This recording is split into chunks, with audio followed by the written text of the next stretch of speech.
session for the new Rock and Brews restaurant. Come meet your future team members in the Tailgate House at American Family Field on June 12th, 14th, and 15th. Here's the hook. There are on-the-spot job offers. Excellent! Choose from a variety of restaurant positions. It's time to rock and roll and build your new future. Apply today at careers.paysbig.com. What's better than the look and feel of real leather? The amazing prices at Steinhafels. Keeping you informed, keeping you safe, keeping you engaged and entertained. We are Wisconsin's radio station. News Radio 620 WTMJ, Milwaukee. At 12 noon, 64 degrees, a high of 71 with that rain slowly moving out of southeast Wisconsin. From the WTMJ Breaking News Center, I'm Eric Bilstead. The hazy conditions dampened now with that rain running through. The hazy conditions, of course, have been coming from those wildfires in Canada, but Storm Team 4 meteorologist Brian Niznansky expects some improvements now to the air quality. It does look like probably this afternoon, this evening, things start to improve. We got this cold front working through, and it's bringing another little swath of this smoke. And once that gets out of here, we change up the air mass, and it won't be perfect, but it'll be better than what we're dealing with. The complete WTMJ 5-day forecast is coming up. New Bucks head coach Adrian Griffin ready to hit the ground running. I don't take this lightly, and I'm excited to get to work, and we're going to have a lot of fun this year. Griffin was introduced this past hour. Now, Milwaukee Brewers manager Craig Counsell is wishing Griffin well. He did share some advice during his visit on Brewers 360. It's different being an assistant than a head coach. It's different being a player to an assistant coach, and those are things you learn as you go. And there's different responsibilities. But, the key is to kind of act with your gut. There's a lot of information in the world, but every decision we make ultimately comes down to our gut. Counsell joins Wisconsin's Morning News every Tuesday at 7:45. Some breaking golf news, a mega merger in the golfing world. The PGA Tour, LIV Golf, and DP World Tour announced they are merging commercial operations under a single owner. There's no name yet for the newly merged company, but a PGA Tour spokesperson says the result will be a new collectively owned for-profit entity that delivers maximum excitement and competition among the game's best players. The merger ends all pending litigation, though it's unclear if that includes the Justice Department's antitrust probe against the PGA Tour and LIV Golf. No price tag for the merger revealed. Derek Dennis, ABC News. Back here at home, the demand and need for blood is even worse. I recommend you have a full high-protein meal. Drink 1 or 2 bottles of water before you donate. Blood supply in Wisconsin is critically low. Versity Blood Center has issued an emergency appeal for donors. Here's Dr. Alcinda Flowers. We supply blood to over 50 hospitals in the area, and we strive to keep 3 days worth, and right now we're at less than 1 day. So this is quite a desperate plea to ask the community to step up and help. There are currently more than 2,500 donation appointments available statewide. Tony Cartagena, WTMJ News. Ludacris coming to the Wisconsin State Fair. The final headliner announced today. The rapper's going to be on the main stage on August 11th. Sports, traffic, and weather next. Siding Unlimited, WTMJ News Time, 12:02. A wiser way to build your wealth. A wiser way to build your wealth starts with choosing a financial planning firm that is fee-only, because it means they work for you. Fee-only firms like Financial Strategies, Inc. don't work for a bank or brokerage firm or an insurance company or mutual fund company, because we don't want our decisions for your best interest compromised in any way. We work for you, and only in your best interest. And fee-only means the success we care about most is yours. Ask your advisor, are you 100% fee-only for 100% of your clients 100% of the time? If they answer no, get a second opinion. I'm Jim Cantrell with Financial Strategies, Inc., a fee-only, comprehensive financial planning firm. And I believe we can show you a wiser way to build your wealth. So go to financialstrategiesinc.com and schedule a no-cost consultation. Financial strategies, a wiser way to build your wealth. Smooth waters and clear horizons are ahead. The experienced team of advisors at Fox World Travel are ready to uncover your cruising style. Are you sailing off into a Caribbean sunset, taking in the European charm along riverways? Maybe an exotic expedition or Alaskan cruise are on your bucket list. We'll help you cruise like never before with Royal Caribbean, Holland America, Uniworld Boutique River Cruises, and more. Visit foxworldtravel.com or call a Fox Cruise expert at 866-GO-FOX-GO. Here's to the farm and fleet dads, the ones who work hard and get the job done right, the ones who take pride in what they do and take the time to pass it on. This Father's Day, get your dad a gift he'll love, like comfortable and tough men's Wolverine work boots, $10 off. And save $10 on all men's cat footwear, the perfect gift for dads who can do it all. The hardest working people in America find value at Blaine's Farm and Fleet.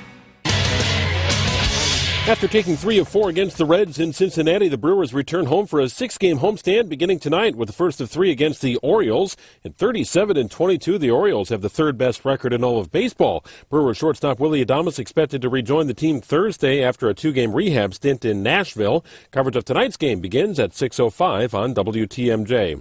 The Bucs introduce Adrian Griffin as the team's next head coach. Packers are on the field for Block 3 of organized team activities, and the PGA Tour is set to merge with the Saudi-backed Live Golf Tour and the DP World Tour to unify the game, according to a statement from the PGA. Greg Matzik, WTMJ Sports. Johnson & Sons paving time saver traffic very slow heading into the Mitchell Interchange right now. Really slow. You got a couple of lanes blocked there because of a crash getting into the interchange. So right now you're seeing heavy delays in that stretch as you crawl through there. So expect some delays. It's going to hopefully dissipate here shortly, but for the meantime, you're going to see some heavy delays heading north, especially on 43 north there, getting into, 94, and then also 43 once you get into the interchange there. But going into the interchange and then heading west on 894, that's where the slow spot is at the moment. Elsewhere, looking okay. 94 westbound from downtown through the zoo to Highway 16. That's clear. That's going to take you 17 minutes, so no problems getting out of the city. Traffic is sponsored by the Heiser Automotive Group. Come in and make that deal. Visit Heiser Automotive Group with 4 convenient locations or online at heiser.com. Ford, Chevy, Toyota, Lincoln, and Cadillac. Today's your day. The WTMJ 5-day forecast. Slight chance for rain that's rolling through. It should be past us now. There might be a little bit more that pops up, but we all got a little wet, it looks like, through the morning hours. Partly cloudy otherwise and cooler, a high of 71. Now for tonight, cloudy, a low of 55. Wednesday, sunny, high of 71. Same thing Thursday. Friday, partly cloudy, a high of 78. Saturday, a high of 78 with a chance for rain on Saturday. Right now in Madison, it's 66. Green Bay, 68 degrees. Waukesha, 62. And Milwaukee, 61. I'm Eric Bilstead, Siding Unlimited, WTMJ News Time, 12:06. Live from the Annex Wealth Management Studios at the Avenue, it's the Jeff Wagner Show. Come join the conversation on the Old National Bank talk and text line at 855-616-1620. Old National Bank. Get old. Now, here's WTMJ's Jeff Wagner. Good afternoon, Wisconsin. Welcome to the show. So, Eric Bilstead, do you follow professional golf? I watch the majors. Okay. So, that would be not really. Right. Okay. Well, this is a huge story that you just had. For people who haven't been tracking it, Live Golf, LIV Golf, is a competitive. It was created about a year ago.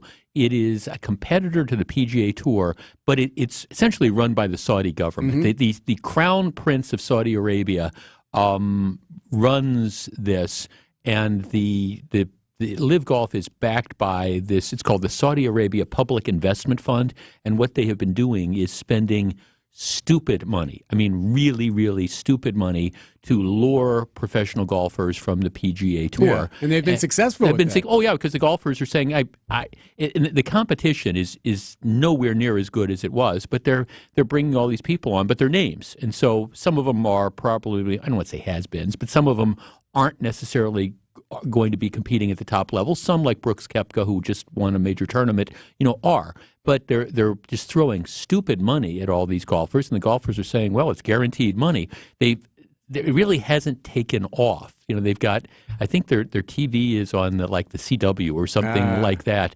But But part of the thing that's created some problems is this is run by the Saudi government that doesn't have the greatest interest in human rights. Mm-hmm. And so a number of these golfers who previously denounced the Saudi government until they came around waving dollars, now they've signed up. Yeah, right, exactly. So now this deal is, it seems, while they're describing it as a merger, it seems like the Saudis have pretty much bought the PGA Tour. So, and because they're going to be the ones that are running it, and they're going to bring everybody back together at some point in time. So it will be interesting to see, first of all, what the Justice Department antitrust does, and secondly, what the reaction in this country is to professional golf essentially being controlled by Saudi Arabia with, again, their record of human rights. Right.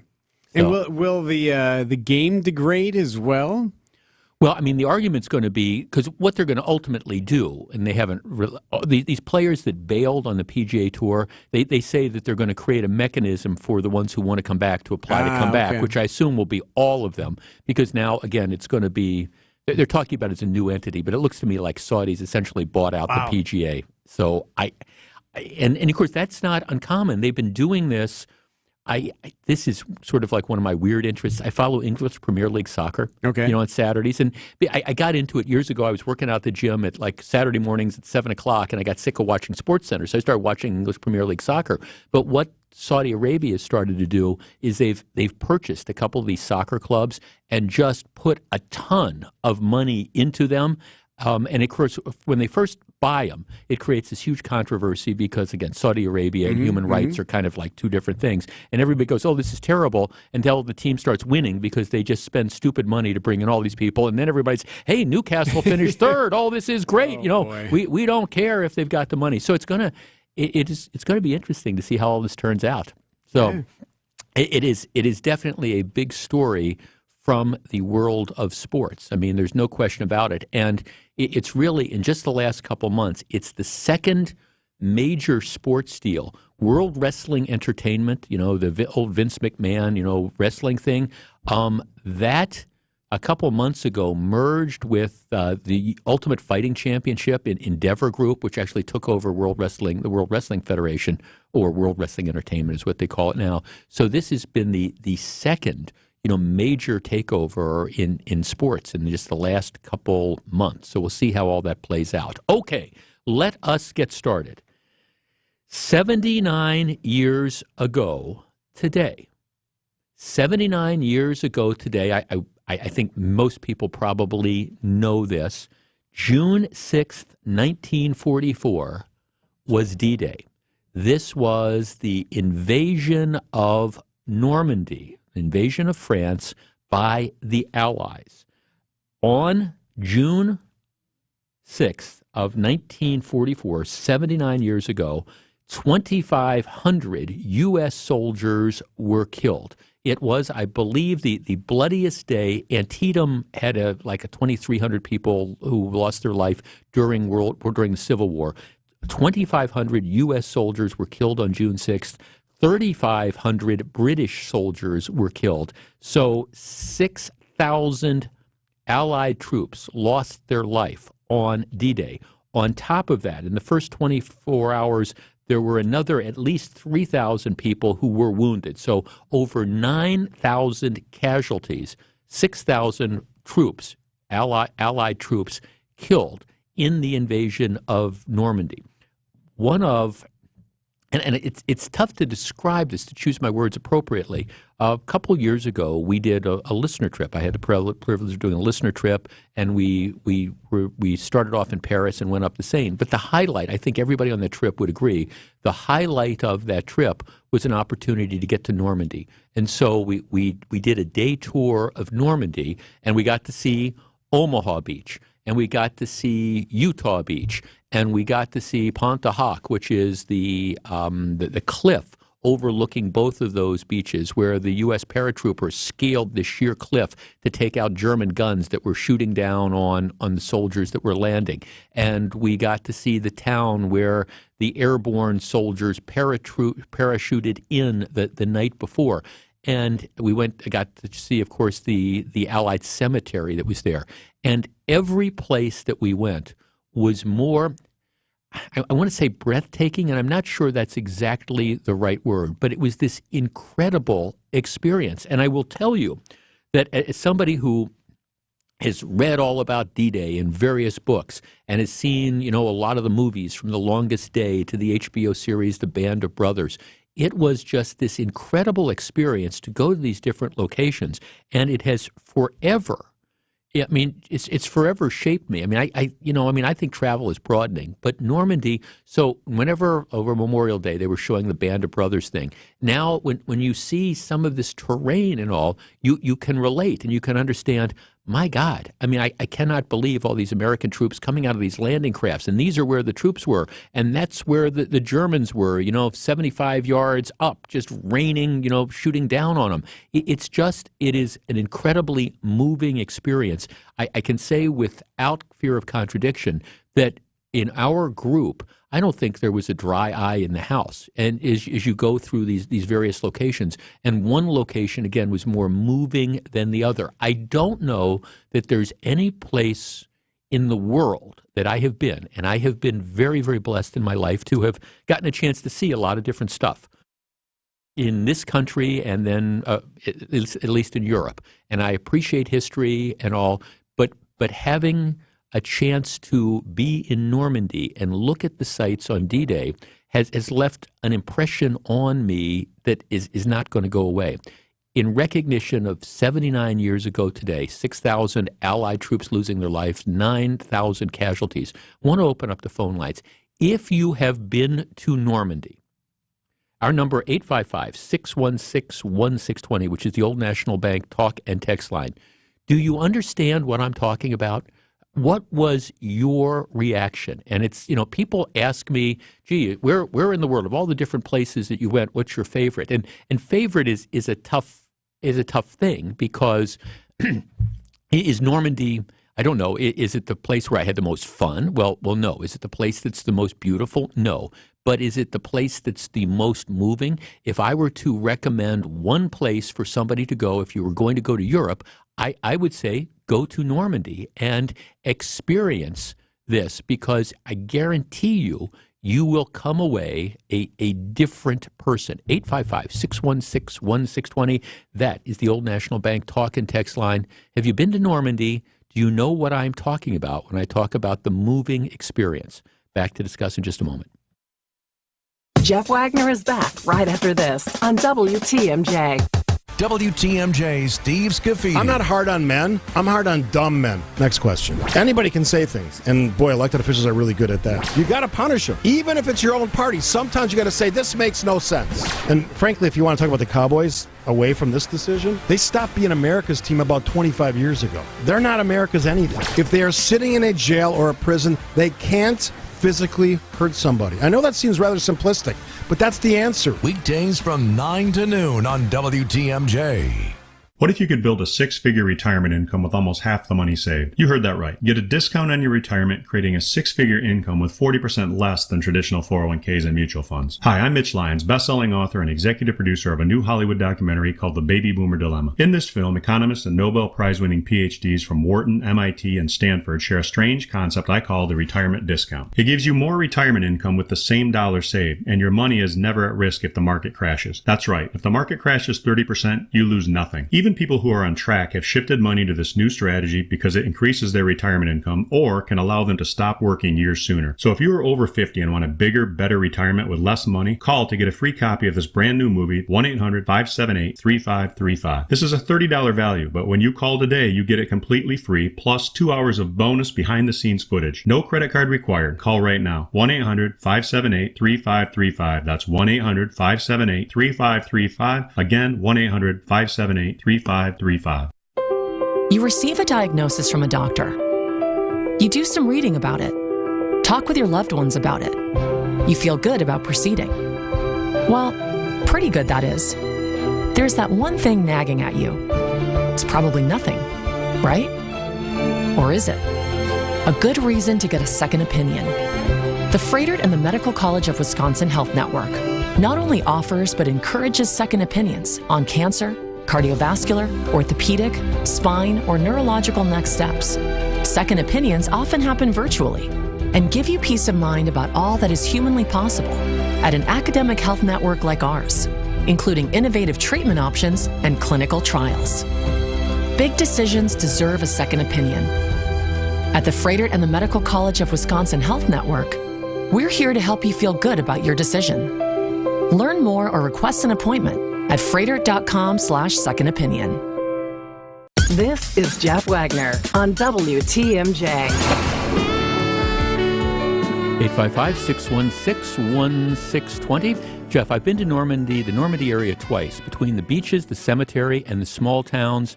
Never a dry eye. Jeff, I too have been to Normandy. I couldn't agree with you more. A truly life-changing experience. I'm very blessed to have been able to get there. I would strongly encourage everyone to go if you have the opportunity. Yes.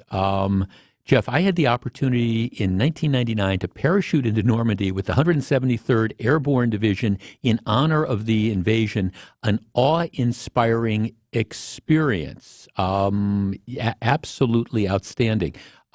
Jeff, we visited Normandy several years ago and were incredibly moved. Furthermore, the local French people were so respectful of the American tourists visiting the area. Great experience. You know, actually, I tell that to people who are traveling to France in general.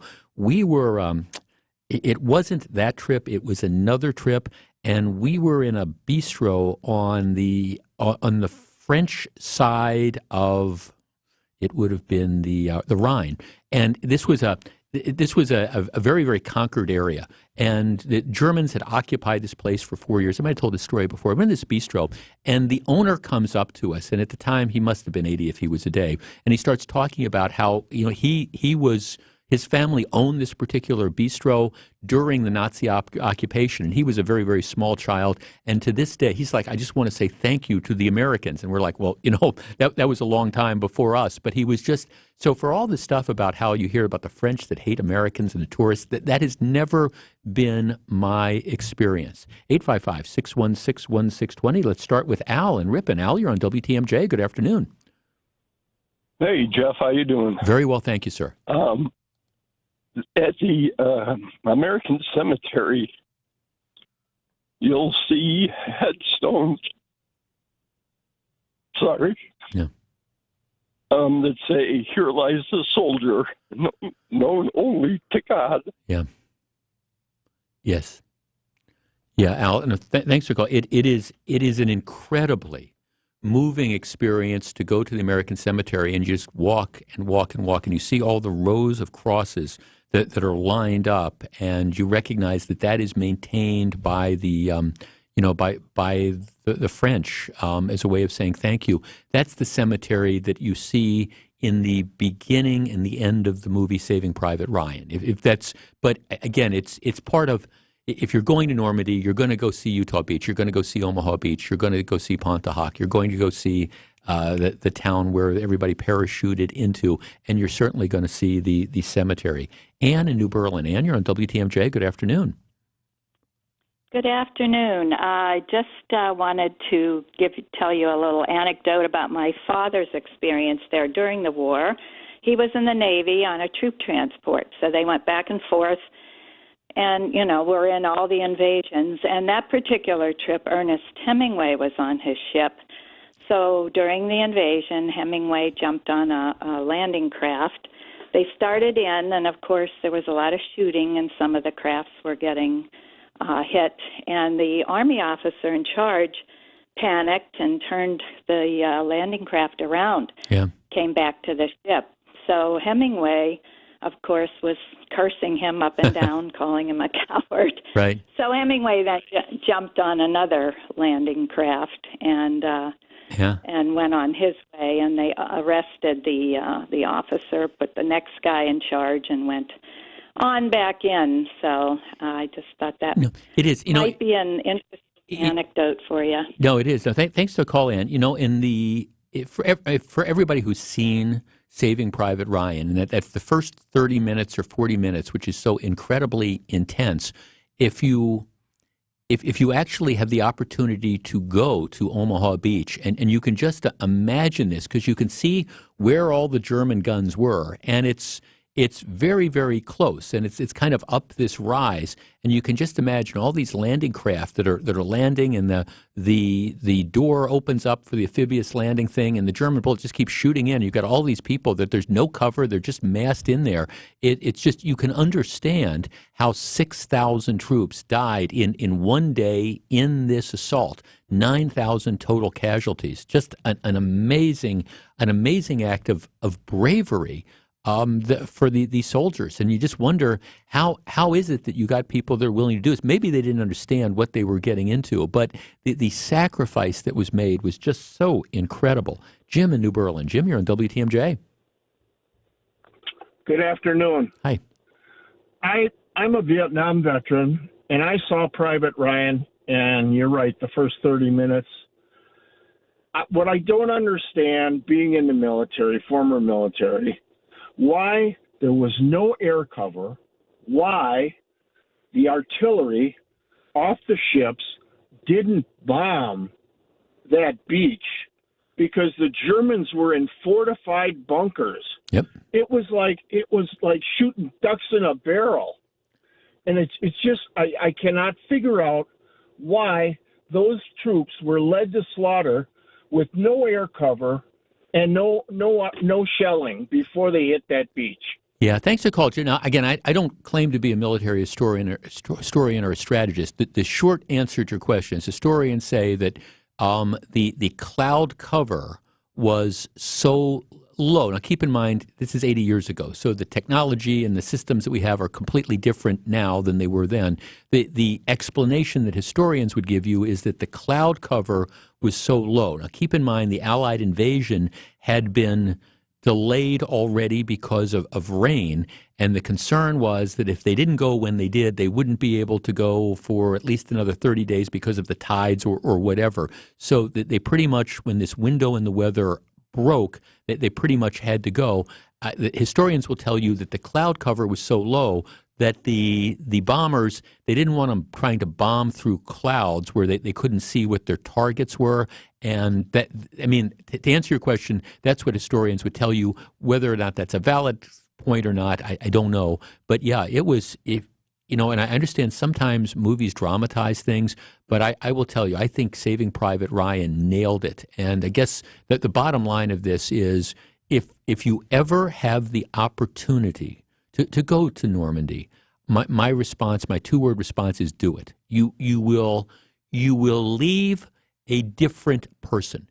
It is impossible to go to that site and not leave, a different person. It is just so just incredibly moving. And I guess I feel that way about a couple, different sites of battles. I mean, I would say the same thing about Pearl Harbor. If you have an opportunity to go to Pearl Harbor in Oahu, if you get a chance to go there, you should do it. If you get a chance to go to the Alamo in San Antonio, do it. If you get a chance to go to Gettysburg, the battlefield, especially if you can do it at the end of June, early July, when the battle was fought in 1863, do it. And there's all sorts of other places like that where you see the terrain. Little Bighorn, another example like that. You can just see the terrain, and you can see the way that the battle just kind of develops. But 79 years ago today, you had the invasion of France, the bloodiest day in the history of the American military. Back with more in just a minute. This is Jeff Wagner, WTMJ. Don't go anywhere. Jeff Wagner is back right after this. Stay in touch. You can reach us on the Old National Bank talk and text line at 855-616-1620. Old National Bank. Get old. AccuNet Mortgage is an equal housing lender. NMLS ID 255368. Winning isn't everything. It's the only thing. I always thought Vince Lombardi came up with that famous sports nugget, but it turns out he borrowed it from a college coach. And now I'm going to borrow it too. Because when there are 10 or 20 offers on a property, there's only one winner. In today's inventory-starved real estate market, you need a Lombardi-level mortgage coach. One who has all the best plays in the playbook. Going with your bank for your pre-approval is like playing in a professional playoff game with the JV coach at the helm. The Lombardi-level coaches at AccuNet are called senior loan consultants, and each one has been trained by me to help you and your real estate agent work as one team to deliver the one and only thing that matters, winning. So if you've been losing with your flimsy bank pre-approval, trade up today to a rock-solid guaranteed pre-approval and a Lombardi-level game plan. And if you're just getting started, why not start with the best? Click on the blue button today and get started with your winning game plan at accunet.com. If mom or dad aren't comfortable with assisted living, now's the time to have their home equipped to accommodate their needs. There's a huge customer appreciation sale going on at Miller Mobility June 9th and 10th. Save on stair lifts, ramps, scooters, lift chairs, bathroom safety, and more. Miller Mobility can equip any home to accommodate everything a senior needs without moving into an assisted living facility. Mention this ad and save an additional 10%. See their huge showroom in Oconomowoc or visit millermobility.com. Good Karma Brands is proud to be an equal opportunity employer. Our policy is to provide equal opportunity employment, development, and advancement to all current and potential teammates. If you are an organization that maintains a job bank, provides employment information, or gives job referrals, you may request to be placed on the station's mailing list for future career opportunities. To learn more about careers at Good Karma Brands, please email careers@goodkarmabrands.com. Welcome back to Jeff Wagner on WTMJ. Just getting swamped with text. Jeff, we visited Normandy in 2012. My dad fought all over the European theater in World War II. Fabulous experience to learn what is never taught in school, even for an oldie like me. We placed a rose on the graves at the cemetery. I cried like a baby. It was moving and beautiful. I think everyone should go. Jeff, my uncle landed in Normandy on the second or third morning. My father said he only talked about it once. That is so interesting. Two very dear friends of mine who have both passed away, John and Jim. They were golf buddies of mine for the longest time. They were both D-Day, I want to say +3. They were medics. And I tried on multiple occasions to draw them out and to have conversations about what it was like to be, D-Day +3. And without being rude to me, because they'd answer some of my questions, but it wasn't like, here, they wanted to sit around and tell war stories or anything like that. It was, well, okay, we'll answer what you're asking, but we'd rather talk about, what club we're going to hit on the next hole. And I've always respected that, but I can only imagine what it must have been like. So, again, the bottom line is if you ever get a chance to go to Normandy, my advice is do it. WTMJ Breaking News time is 12:31 p.m. From the WTMJ Breaking News Center. Here's Eric Bilstead. Jeff, let's get right to the roads. Major issues here for your Johnson & Sons paving time saver traffic. So 94 northbound getting into the Mitchell interchange is just a slog right now. So the two left lanes are blocked heading west on 894. And because of that, it is just a slow move into the Mitchell interchange. Now, once you're through it, you're good, but you're going to see some hefty buildups because of this. And as of now, crew's still trying to clear that scene, so you still have that issue. Meanwhile, on 43 South into the Mitchell as well, there are some repairs being done on the south to west ramp there, so the left lane is closed in that stretch as well. So you're seeing issues in both directions, but the heavy delays are heading northbound right now on 94, heading west to 894. Traffic is sponsored by Hall Mazda Milwaukee. Visit hallmazdamilwaukee.com. While you're navigating the roads as quickly and safely as possible, if you see something we should know about, call the WTMJ Hall Mazda Traffic Tip Line at 414-238-9329. Partly cloudy, cooler with the rain now behind us, a high of 71. Tonight, cloudy, a low of 55. For Wednesday, sunny, a high of 71. Thursday, sunny, a high of 72. Friday, partly cloudy, a high of 78. Saturday, there is a chance for storms, a high of 78 degrees on Saturday. Right now, in Milwaukee, 64 degrees. Time now for news about your money and the WTMJ Annex Wealth Management market update. Checking the numbers right now. The Dow is down 82 to 33,480. The Nasdaq up 28 to 13,257, and the S&P flat at the moment at 4273. Annex Wealth Management know the difference. I'm Eric Bilstead, Siding Unlimited, WTMJ News Time 12:33. I'm Jeff Wagner. Coming up next, what should we really be outraged about? Stick around. Don't go anywhere. Jeff Wagner is back right after this on WTMJ. Attorney Joe Cordell. Divorce forces a father to focus on what's most important, his children. You may no longer be a husband, but you'll always be a dad. In the divorce process, this comes down to 3 key concerns: physical custody, decision-making, as well as financial support. Each of these is important, and it's important that you choose a lawyer that cares as much about these issues as you do. Schedule an appointment with one of Cordell & Cordell's Milwaukee attorneys. 111 East Kilbourne Avenue, Suite 1650, Milwaukee, Wisconsin, 53202. CordellCordell.com. You know, it feels good when I find something really cool and get a great deal on it. But it feels even better when I know that the money I spend actually goes directly to helping others.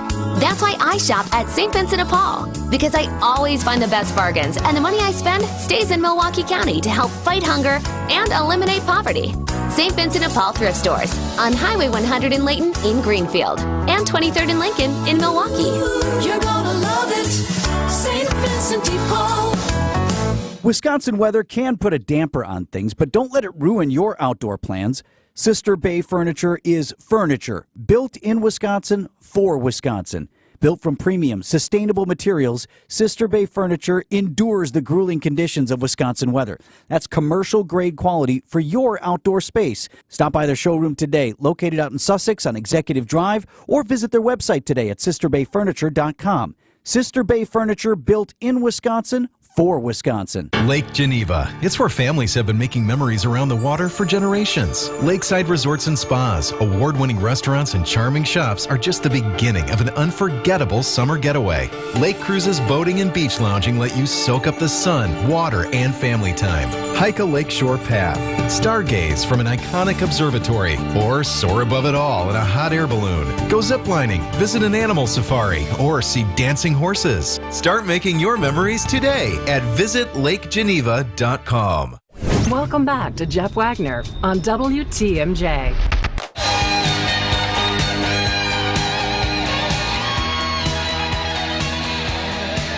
So very glad to have you with us. All right, I'm interested in your reaction to this story because I see the way the media is playing it, and I wonder if our outrage is really being directed in the right place. Last Thursday, about 6 o'clock at night, and there's video of this, what turns out to be a stolen Kia SUV driving at an enormously high rate of speed smashes into a tree, and it pretty much completely destroys the car. Police arrive. This is around 91st and Fond du Lac.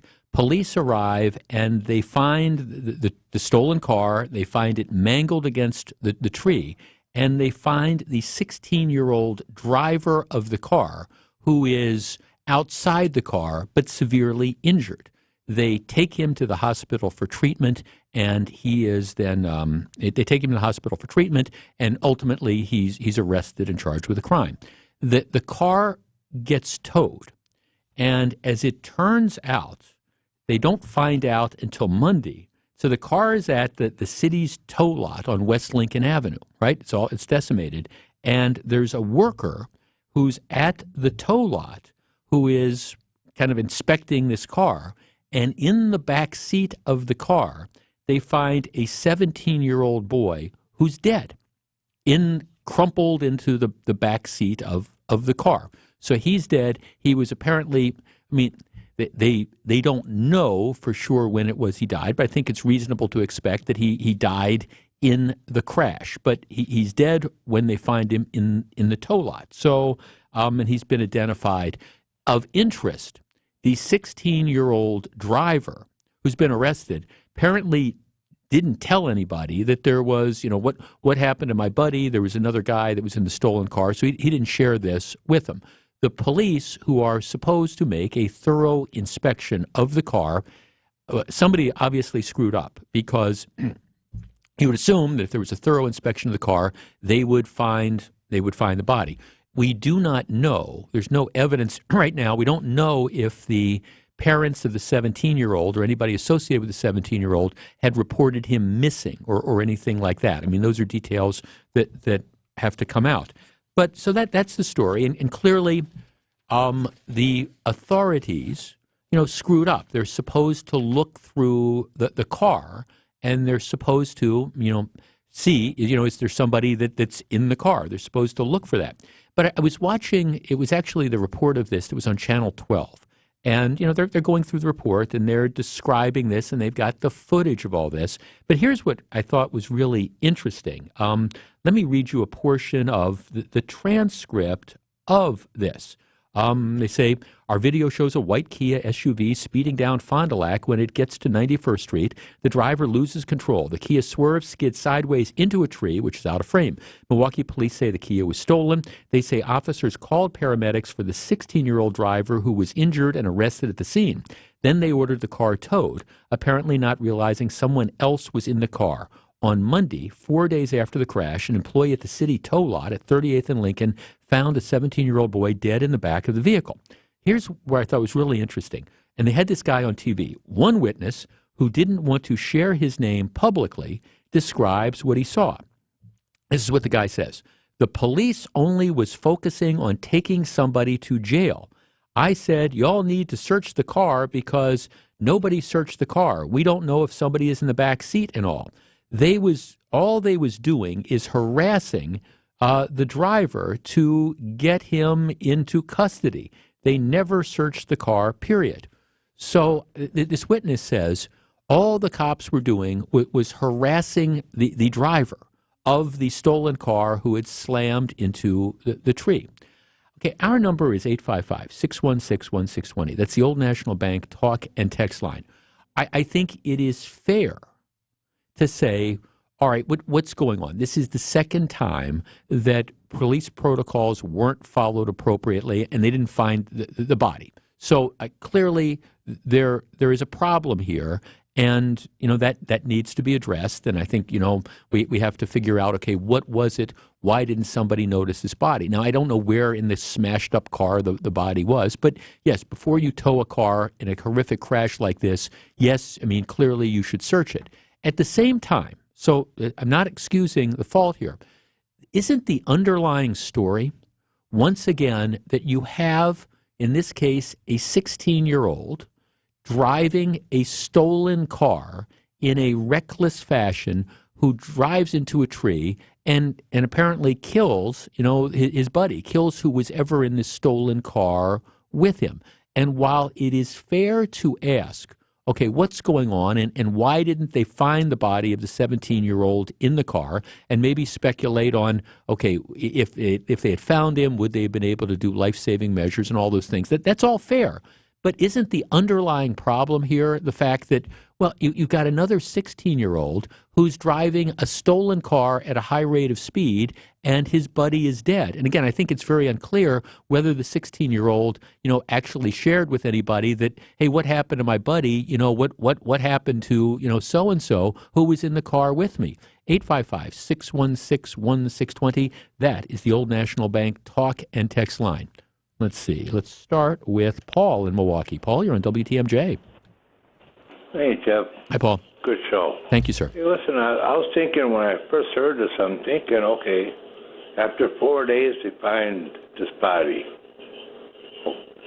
And I'd like to know beforehand if the person's missing, his parents or his family members of the deceased. He hasn't been home for a few days. Wouldn't the family members be concerned and ask questions?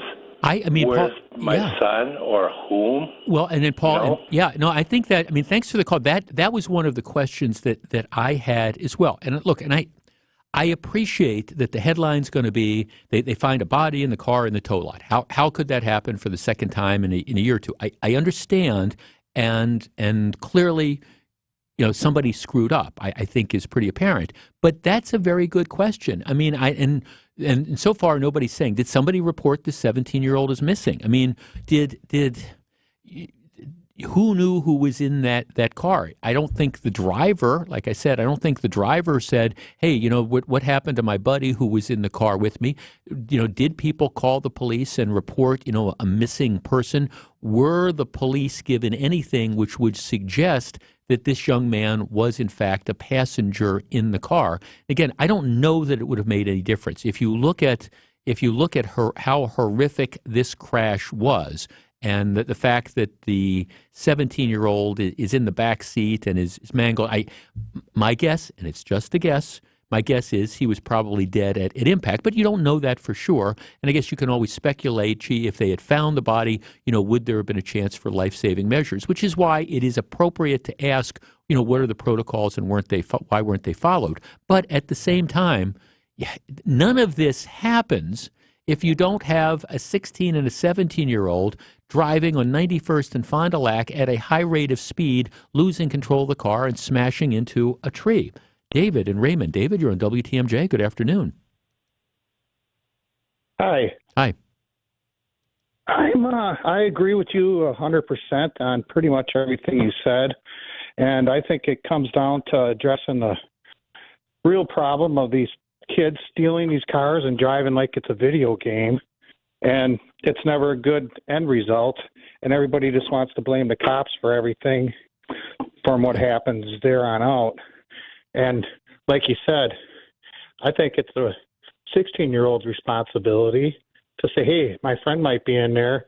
Can you render assistance or try to help them or whatever? Well, right. At some point in time. Yeah, they'll find out, I'm assuming through the medical examiner, that he either died on impact or maybe he died after somehow, but I highly doubt that. And that guy just wants to say, oh, they're just trying to harass this 16-year-old. Well, maybe if the parents would have harassed the 16-year-old, maybe this may have never happened. Well, I mean, that's what that's what caught my attention, that the witness is saying, well, they were more concerned about taking the 16-year-old into custody. Well, and there's no excuse for not searching the car. Don't get me wrong, and I'm not explaining, but yes, there you have a 16-year-old who's driving this stolen car who has just rammed it into a tree.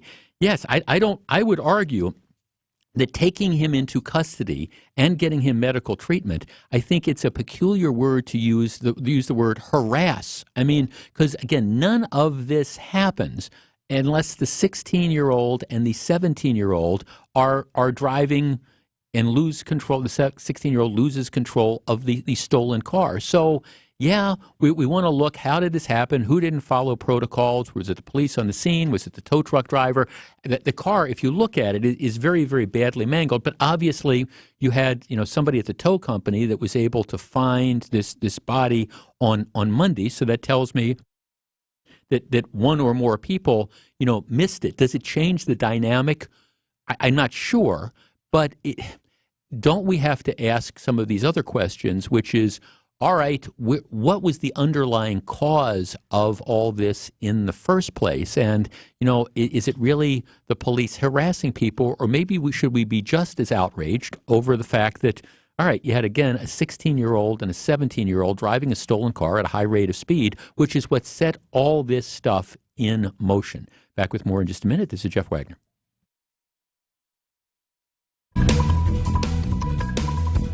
Johnson & Sons Paving Time Saver Traffic Alert. 94 northbound right now is very slow heading into the Mitchell interchange. We have an accident in the actual interchange, so the connector ramp from 94 north to 894 west right now. You got the two left lanes blocked in there, so moving very slowly in that stretch. If you can avoid it, do yourselves a lot of favor to be able to avoid having to go west right now on 894 because of that crash. So keeping an eye on that situation. We'll get you an update at 1 o'clock. We are also seeing a large delay heading 94 west. This is near 68th Street, so this is west of the stadium. So we have a crash there that has the shoulder blocked. There's some barrels up there that they've been dealing with, but because of that, we're seeing slowdowns all the way back, all the way north 27th Street. We're seeing some delays there heading through that stretch. So you have delays heading west on 94 toward the zoo. And of course, we have these heavy delays heading north on 94 right now toward the Mitchell interchange. Don't go anywhere. Jeff Wagner is back right after this.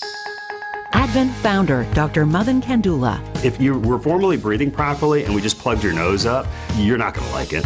You're not going to like it for a few minutes. You're not going to like it for an hour.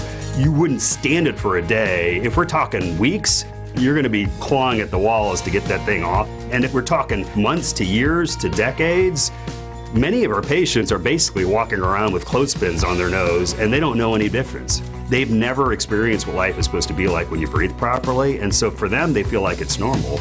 It should be no surprise that many of the folks that we treat have downstream conditions. So if somebody's nose isn't working properly, if somebody's throat isn't working properly, they're not breathing properly. And when you don't breathe properly, it creates problems for your body. When you breathe well, you live better. Go to adventknows.com to schedule your appointment today. Breathe well with simple solutions. AdventKnows.com. What's the way to build your wealth? While going over a new client's statements from one of the big financial firms, I was floored when I read that firm does not offer tax or estate planning advice. Because we know that saving money for our clients on their taxes, legally and well within the law, can make a huge difference in their financial plan. If you want to wisely build your wealth, it is my firm opinion that without a comprehensive approach, you're going to be at a big disadvantage. At Financial Strategies, Inc., we're taking a deep dive and creating comprehensive strategies that develop your retirement, investment, and your tax and estate planning.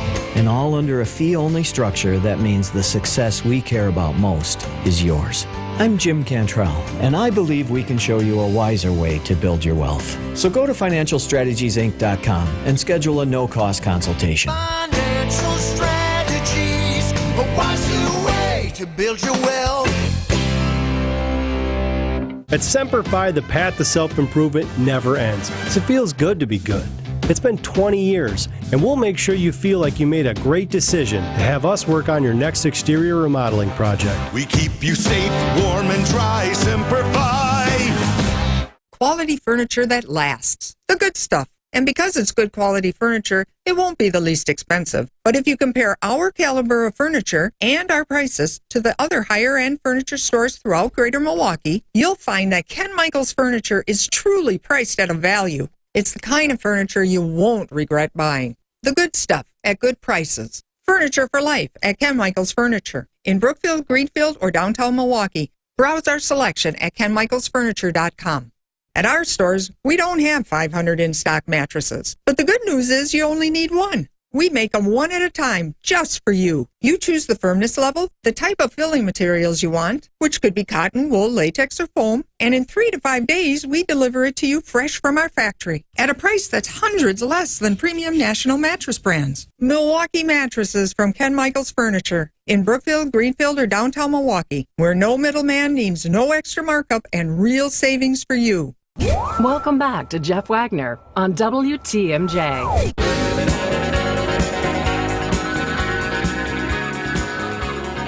I don't know, somebody must not have gotten the memo. Last week was Peace Week, and we had all these different events that were designed to promote peace in the city of Milwaukee and get people to lay down their guns and sing Kumbaya and all come together.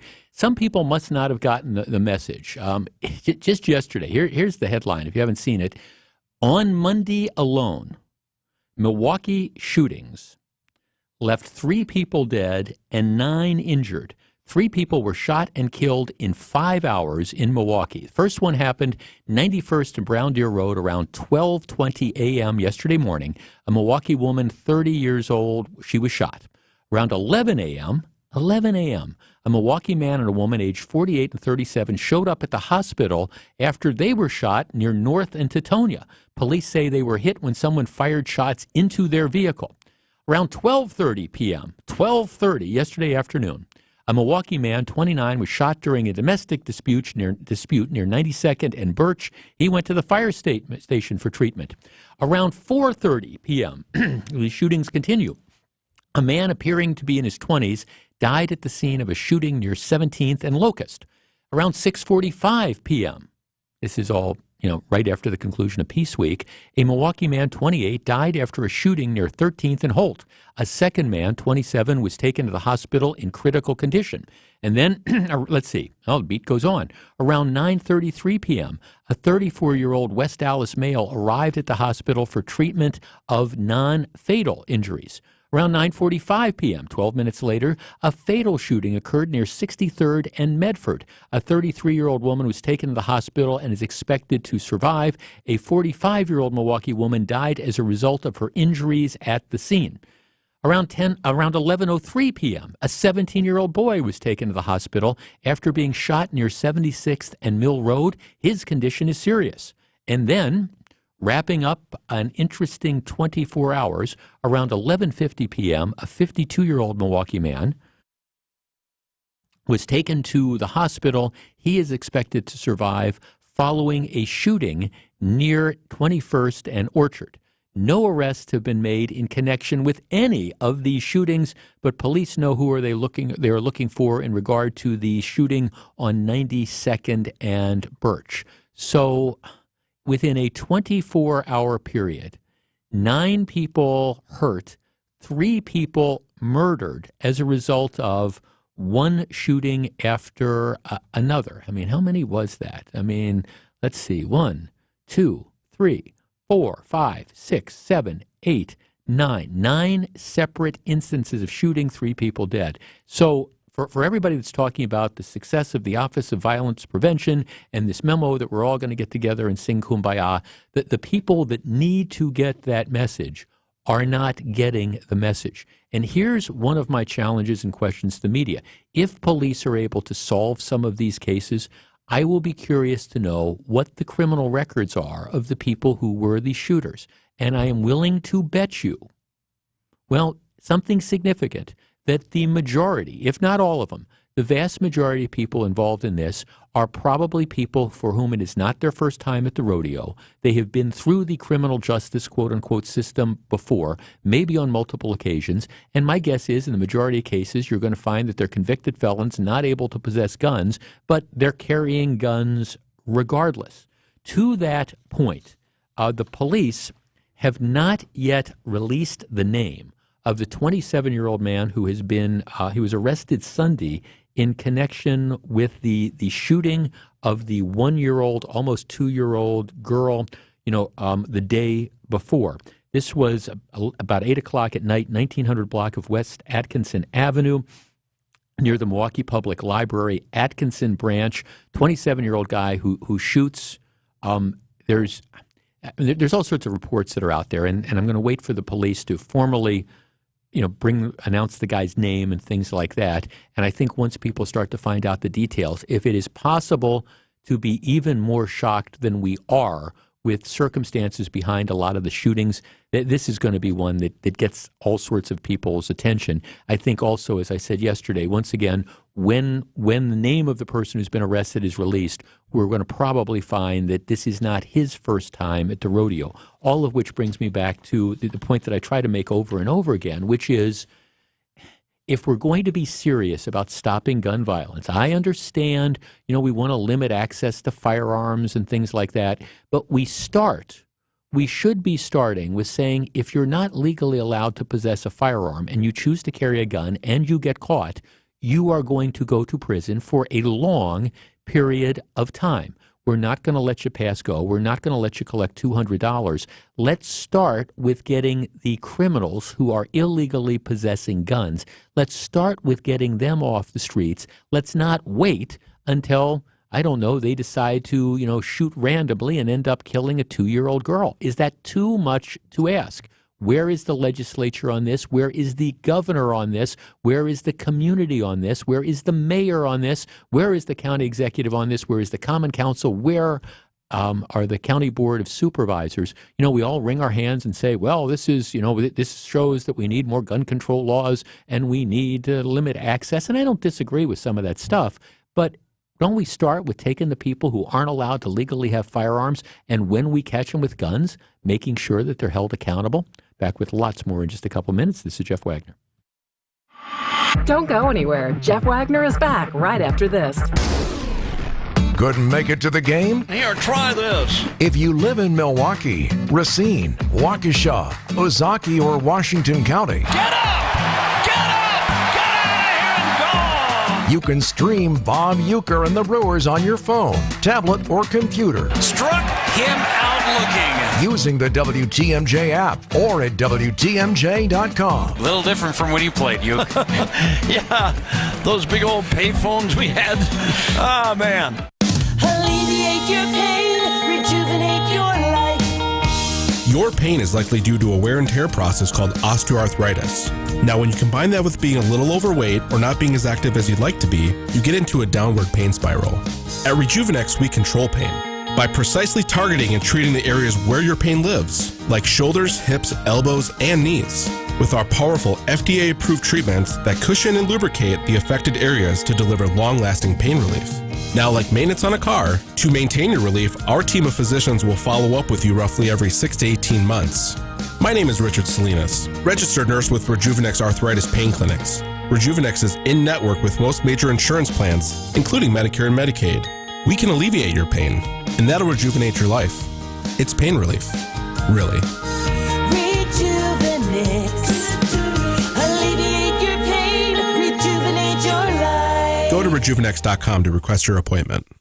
Gruber Offices, a proud partner of your Milwaukee Brewers. If the weather calls for rain, then the rain calls for mosquitoes. Keep them away with STEM. STEM is powered by active ingredients found in plants to repel mosquitoes safely and effectively when used as directed. STEM, rooted in nature, optimized by science. Kessler's is famous nationwide for diamond engagement rings. But what most people don't know is that Kessler's is equally amazing at wedding bands. Engagement rings come in thousands of styles. But not all engagement rings come with a matching wedding band. No problem. No problem. No problem. You heard the part about equally amazing wedding bands, right? That's real. We are amazing at wedding bands. We have a wedding band that is going to look fantastic. Fantabulous. Incomprehensibly good. With your engagement ring. It's going to look really good. Ricky. I prefer Rick. You need to work with us. Yeah, Ricky. Work with us. Seriously, you're going to be extremely happy with what you find at Kessler's. Our sales associates are good at helping you find the perfect wedding band. Much better, Ricky. I prefer Rick. Yeah, Ricky. Much better. Welcome to Kessler's. To find the Kessler's nearest you, visit KesslersDiamonds.com. I'm certified financial planner Tony Drake with Drake & Associates. If you're retired or looking to retire soon, have you developed a strategy to minimize or eliminate the taxes when you start pulling money out of your IRA or 401k? If you haven't, then you have a very vulnerable plan because taxes are going up in the future. And if you look at the spending our government does, taxes could rise even more. Find out what's missing in your retirement strategy by requesting a copy of my Retirement Ready Toolkit that's loaded with materials designed to help protect you from taxes. Call or text TAX to 414-409-9982. That's calling or texting TAX to 414-409-9982 to get your free toolkit today. Investment advisory services provided by Drake & Associates, LLC, an SEC-registered investment advisor. Insurance products are offered through a separate company, Loft Financial Advisory Group, LLC, a Wisconsin insurance agency. Clients are under no obligation to purchase any recommended insurance products. Veterans benefits denied? Contact Tayback for the payback. Go to taybackattorneys.com. WTMJ, W277CV, and WKTI HD2 Milwaukee. From the Annex Wealth Management Studios, this is News Radio WTMJ, a Good Karma brand station. The place to get caught up, to speak out, to connect and be entertained. We are Wisconsin's radio station, News Radio 620 WTMJ, Milwaukee. At 1 o'clock, 65 degrees and partly cloudy, a high of 71 from the WTMJ Breaking News Center. I'm Eric Bilstead. Let's get right to the roads. Trouble today. 94 northbound is very slow heading into the Mitchell interchange. Here's what we got. We have an accident to 894 west, so the connector ramp there. So if you're heading 94 north to 894 west, that's where you're going to see the problem. The two left lanes are blocked there because of that crash on the ramp. So you're getting by very slowly. Heading north, you should be able to get around it, but you're still going to see some brake lights in that stretch as you're trying to get through there. So that's one issue we're dealing with. The other issue we're seeing, this is 94 westbound, and this is just west of the stadium, an accident there that really isn't blocking too much, but for whatever reason is causing some slowdowns across the area. So we're seeing that as well. So 94 westbound, you're seeing some slowdowns across that stretch there because of that accident. That should be over to the shoulder. This is, again, west of the stadium, but still causing some slowdowns in that area. Should be able to get through there. It's just a matter of being patient with that and then ultimately being able to get through that stretch. We'll check your roads again here coming up shortly in the next few hours. Adrian Griffin is now your next head coach of the Milwaukee Bucks after an exhausting search. They have who they're looking for. Adrian Griffin unveiled today as the new head coach of the Bucks. He was introduced during an event today at the Deer District. Can you walk me through the process from your angle? We heard a little bit from John Horst and what the process was like. But that's on one side of it. I'm curious to know what you were experiencing going through the whole process. Well, again, I think it's credit to John and his staff. I thought they created like the perfect platform for me. You know, I was able to really take my time and articulate my vision. Like we sat down, we talked for a while about philosophy and offense and defense and coverages, and then they allowed me to get on the board and draw plays and like, oh, this would be great for Giannis, and when teams do this, we're going to do that, and this is how teams are playing. And then I would get on the edits, and one thing I learned for being on these interviews for so long, getting passed up, you get really good at your presentation, and I never believe in coming empty-handed, so I had a presentation together. That's Adrian Griffin joining WTMJ's Greg Matzik after he was announced as the new head coach earlier today. Much more on Wisconsin's Afternoon News. Turnover and job vacancies are painting an alarming picture of the state government workforce, an increase in unfilled positions. And, of course, the job turnover, it's placing a strain on state prisons, veterans' homes, and any facility that requires around-the-clock staffing. That, according to the Wisconsin Policy Forum, it's out with this new data saying that the greatest workforce challenges right now are with the VA department, also corrections and health services. This despite notable pay increases. The study indicates reasons for the turnover could include a low jobless rate and retirement of many baby boomers. Sports, traffic, and weather next. Siding Unlimited, WTMJ News Time 105. It's David Nason for Current Electric. They've been providing 5-star electrical service for 40 years, striving to be southeastern Wisconsin's first choice in renewable energy. Discover the latest benefits of going solar at Current Electric's Solar Block Party. Enjoy food, games, and prizes, and learn how you can save on your energy bill too. Join me at the Solar Block Party this Saturday, June 10th, from 11 to 1:30 in West Allis at 2141 South 55th Street. Contact their superheroes today at callcurrent.com. 88% of hiring managers want to see better job candidates than they're getting. And it takes an average of 87 hours to manage a single job opening. Let LAK Group help. They streamline the recruiting process, focusing on identifying, selecting, and integrating a sustainable pipeline of diverse talent who fit your company professionally and culturally. Let LAK Group's executive recruiting services help you find great candidates. Visit transformingcareers.com. LAK Group. Discover your human advantage. If you're feeling vibrations in your steering wheel after reaching speeds of over 50 miles per hour, you should bring it into Richlands and let us fix it for you. If your brakes are making weird noises or feel strange every time you apply them, you should bring it into Richlands and let us fix it for you. If your engine light is on, you should bring it to Richlands and let us fix it for you, because there isn't an auto service repair job on the planet that our service techs can't fix. Courtney's right. Just check out some of our Google reviews. A whole lot of stars means a whole lot of happy customers. Proof's in the pudding. So whether you need factory scheduled maintenance or tires, brakes, and suspension service, we've got your back. 5 conveniently located facilities, all AAA approved, and all staffed by ASE certified technicians. I'm Brett Matchke, and the next time you're due for service, bring it into Richlands and let us fix it for you. Richlands Tire and Service, such a refreshing change. Richlands. After taking 3 of 4 against the Reds in Cincinnati, the Brewers return home for a 6-game homestand beginning tonight with the first of 3 against the Orioles. At 37-22, the Orioles have the third-best record in all of baseball. Brewers shortstop Willie Adames expected to rejoin the team Thursday after a 2-game rehab stint in Nashville. Coverage of tonight's game begins at 6:05 on WTMJ. The Bucs introduce Adrian Griffin as the team's next head coach. Packers are on the field for Block 3 of organized team activities, and the PGA Tour is set to merge with the Saudi-backed Live Golf Tour and the DP World Tour to unify the game, according to a statement from the PGA. Greg Matzik, WTMJ Sports. WTMJ Johnson & Sons paving time saver traffic 94 northbound into the Mitchell interchange. If you're heading west on 894, it is very slow. There's a connector ramp issue there. We got a crash in the connector ramp, so a couple of lanes are blocked there if you're heading west at 894. Now, heading north, you should be good. You should be able to head north through the interchange and be okay, but westbound, you're going to notice some issues there. Again, 94 north to westbound 894. 2 lanes are blocked in that connector ramp, and it is slowing things down considerably through that stretch. Elsewhere, 94 westbound, very slow from downtown to the zoo. We have an accident that's over to the side. This is right around 68th Street, and it's causing some delays. There is a squad on scene, and they're in the shoulder, but even still, you're seeing some slowdowns in that stretch heading out west on 94. Should be able to get out, but it's just going to take you a couple extra minutes.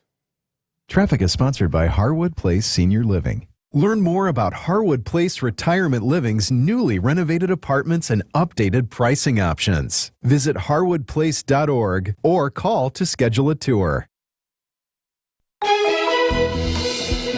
The WTMJ 5-day forecast. Slight chance for rain is now behind us. We saw the rain earlier. Now it's just partly cloudy and cooler today, a high of 71. Tonight, cloudy, low of 55. For Wednesday, sunny, a high of 71. Thursday, a high of 72. Friday warms up to a high of 78. Friday, rain in the forecast again and a high of 78 degrees on Saturday. We should have rain in the forecast. Right now in Madison, it's 69. Green Bay is 68. Waukesha, 66. And in Milwaukee, 64. I'm Eric Bilstead, Siding Unlimited, WTMJ News Time, 109. Live from the Annex Wealth Management Studios at the Avenue, it's the Jeff Wagner Show. Now, here's WTMJ's Jeff Wagner. Good afternoon, Wisconsin. Welcome back to the show. So, Eric Bilstead, did you know that people can watch us as we go about our business? I am aware of that, yes. It is. I'm just looking at this. You can. We have WTMJ has its own YouTube channel now. Yep. Who would have known? And we live stream, so you can go to our website, WTMJ.com, and you can click on Listen Live, which allows you to listen to us over the stream, or you can click that button that says Watch Live, and you can see what we look like we do spoken word radio. Do you like it? Do you like the thing? Oh, I don't mind it. It's a good reminder, though, to make sure that you know that there's always a camera on you. You know, you got to... It's funny. I just people ask me about that all the time. And, because we have a lot, and we get to see how many people are streaming. And then you can watch the shows afterwards if you choose to do it. And people say, well, do you mind the camera? And I'm like, no, I just don't even think about it anymore. Yeah. And it's just, although it is kind of in the back of your mind that people will say to me, you speak with your hands. And that's and I get that. That's what people will say, like when we're doing the broadcast at State Fair. And it's like, well, okay, I am speaking to with my hands. It's kind of like that's what I would do if I was giving a speech and things like that. So I acknowledge I do it, and I have no intention of changing that just because we're on camera and things like that. Has it changed your wardrobe decision-making at all? No, it really hasn't. Now, I'm wearing a suit today, but because of some stuff going on afterwards. But no, it hasn't. I say this. My wife dresses me, which is a good thing. She just decided a long time ago, and I don't know how your wife is, but my wife, with the possible exception of her current choice of men, has excellent taste. And she'll there'll be things, and I think the first year or so we were married, she was a little uncomfortable with this. Now no uncomfortable, right? Oh, she's fine with this, and now it's like you get this. Were you going to wear that shirt with those pants? And you could just tell from the tone, and my answer will be, I guess not. but the thing is, she's right. So of course.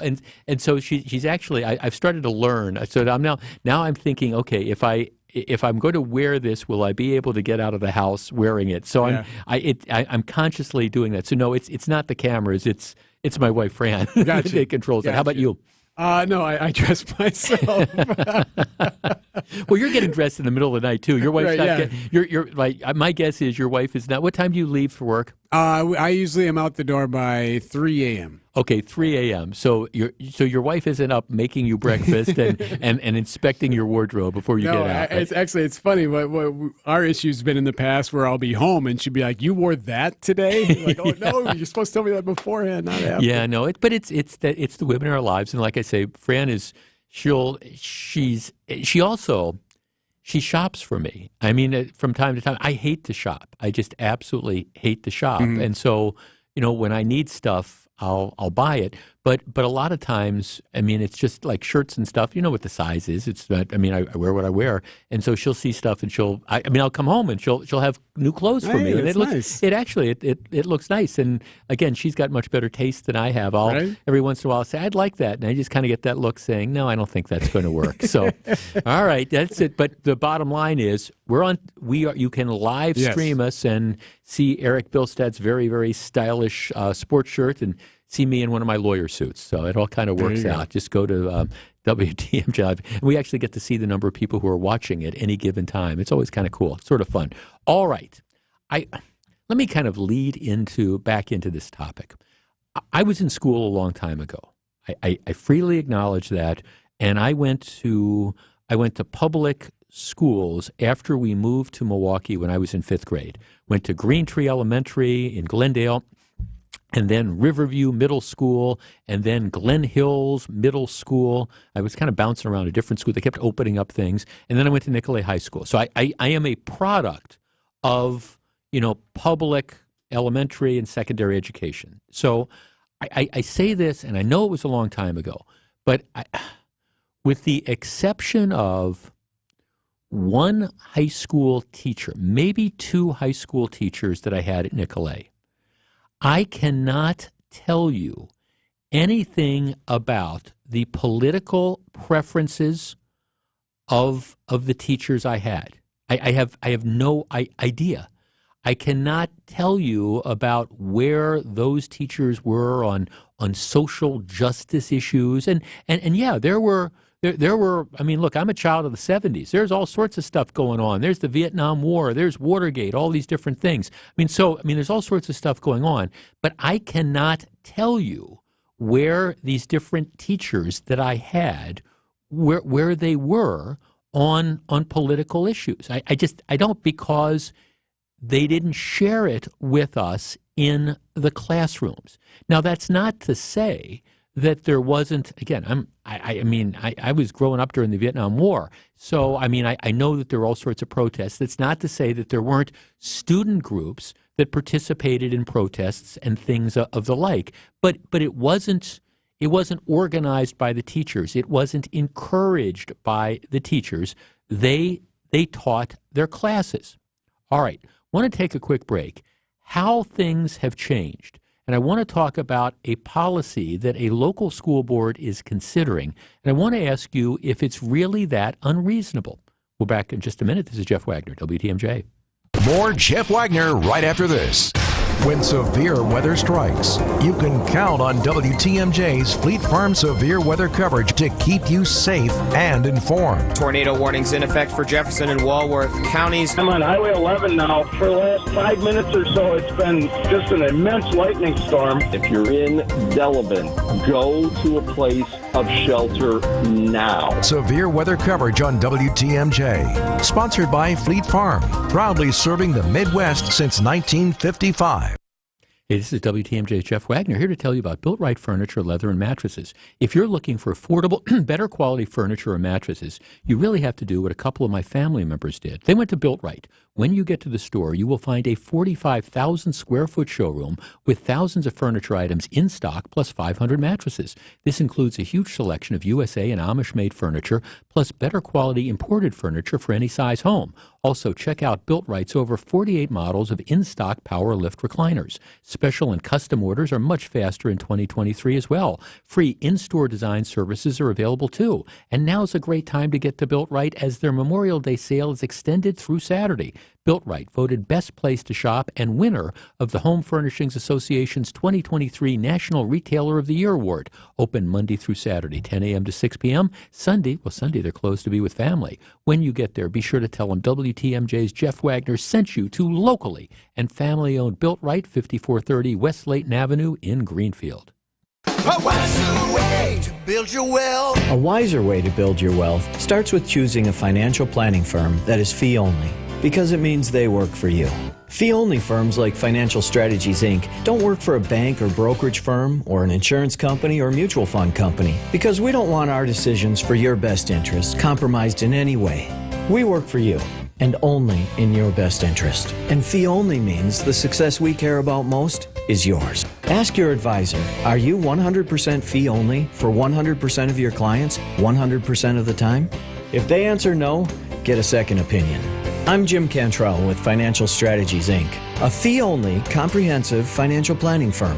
And I believe we can show you a wiser way to build your wealth. So go to financialstrategiesinc.com and schedule a no-cost consultation. Financial strategies, a wiser way to build your wealth.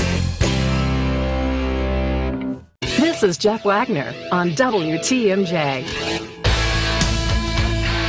Okay, so with that lead-in, the Arrowhead School Board is considering a policy that would prohibit flags, signs, and divisive propaganda in an effort to, quote, create safe, even, and fair environments for the academic achievements of all students, end quote. The policy, according to the local newspaper, would prohibit signs or wording implying that a certain area is a, quote, unquote, safe space, and would also ban flags, signs, stickers, or similar display items denoting a division of race, ideology, sexual orientation, gender preferences, or political affiliations from being displayed on school grounds. The proposal would prohibit flags of any kind, with the exception of the American flag, the Wisconsin state flag, and flags specific to a foreign language being taught in that room. So if it's a Spanish class, you could have a Mexican flag, presumably. It would forbid race-dividing signs, such as Black Lives Matter, or anything denoting one specific race, quote unquote, as well as anti-racist classroom notations, rainbows, or any signage of any type promoting a sexual or gender preference, political signage promoting one party or candidate over another. The policy does not include student attire or student-owned items or vehicles, as long as the clothing does not conflict with the school's dress code. Now, the rationale for the policy, according to the local newspaper, is that specifying quote-unquote safe zones for some and signs promoting one group over others can create a feeling of isolation, division, and estrangement. This can create the sense that all areas of our school are not equal, with some areas being quote-unquote safer or more tolerant than others. So now the board is considering this, and this is, I think, similar to, policies that other school districts, particularly, in Waukesha, have.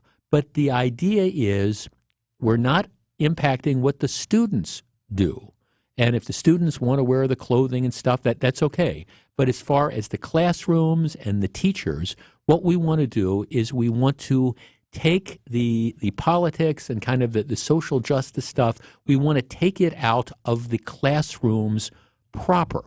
Our number is 855-616-1620. That is the Old National Bank talk and text line. Now, what do you think about this?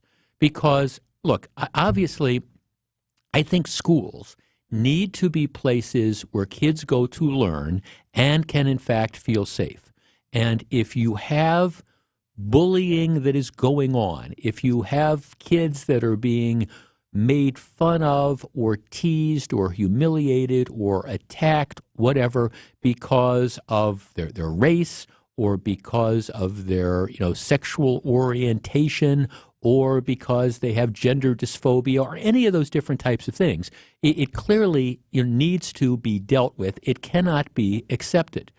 At the same time, the idea that schools are there and we're going to teach stuff, and to me this shouldn't or doesn't involve as part of human sexuality classes and things like that, teaching, if it's part of the curriculum and we're going to teach, issues related to, transgender kids or issues related to sexual orientation or that, I don't see this as banning that. But it does ban, stuff that they view and potentially might be divisive for everybody. So 855-616-1620, is this an unreasonable policy as they attempt to, at least in my opinion, what they're attempting to do is they're attempting to take these issues out of the classroom unless they are part of the curriculum. Is that an unreasonable thing to do in 2023? Or do we need, because we have legitimate issues with racism and with, people, kids who are discriminated against because of their sexual orientation, do we need to have those safe spaces? And by creating a quote-unquote safe space for some, what does that do for others? 855-616-1620, is a policy like this appropriate, or is it overkill? Is it as we frequently describe, a solution looking for a problem? 855-616-1620. We discuss in a moment. More Jeff Wagner right after this. New rules, same old Bob Uecker. Time call now. Here's a penalty. Offside. All season long, right here on the home of the Brewers, WTMJ. Hey, boaters! Where else are you going to find weather stripping for a 77 Carver? That's what he said, and I don't know the answer to that one, but he sure was glad he found it here. I'm Dave Doro with Kendor Marine, and when it comes to boat parts and supplies, we have it all. If you're a boater and you need it, we got it. And that's why you got to get here. Boaters in the know exactly where to go. Kendor Marine, 57th and Ryan Road in Franklin. Hey, boaters! Cruise to Kendor Marine. We got everything you need but the water. KendorMarine.com. Hey, boaters! Inexperienced boaters are more than welcome here, because at Kendor Marine you'll find all the answers to your questions on parts, installation, troubleshooting, and the best part is, when we figure out what you need, we can grab it from our massive inventory of boat parts and supplies that no one around can match. I'm Dave Doro, and boaters in the know exactly where to go. Kendor Marine, 57th and Ryan Road in Franklin. Hey, boaters! Cruise to Kendor Marine. We got everything you need but the water. KendorMarine.com. It's ESPN Wisconsin's Greg Scalzo for Smart Spaces. How can Smart Spaces transform your business? Really looking at the entire space holistically. The environment, the walls, ceilings, lighting, flooring, furniture, technology, along with acoustics. To conceptualize how the end users are going to interact with the room, from the furniture all the way down to the AV, having that work seamlessly within the environment and often hiding within the furniture. Let Smart Spaces transform your business today. Visit smartspaceswi.com. This is Matt Meitner, owner of Sit Means Sit Dog Training. Do you find yourself talking to your dog but feel like she's not listening to you? Bella, sit! Are you constantly repeating yourself but she's not following your directions? Sit! Sit! Frustrating, isn't it? At Sit Means Sit Dog Training, we want to help you have a happy, confident, and obedient dog, and we also want to make the training process an enjoyable and worthwhile experience. Contact Sit Means Sit today to schedule a free consultation so we can create a customized training program so you are able to have the dog you want and deserve. Sit Means Sit Dog Training. Sorry, we don't train husbands, wives, or kids. This is Jeff Wagner on WTMJ.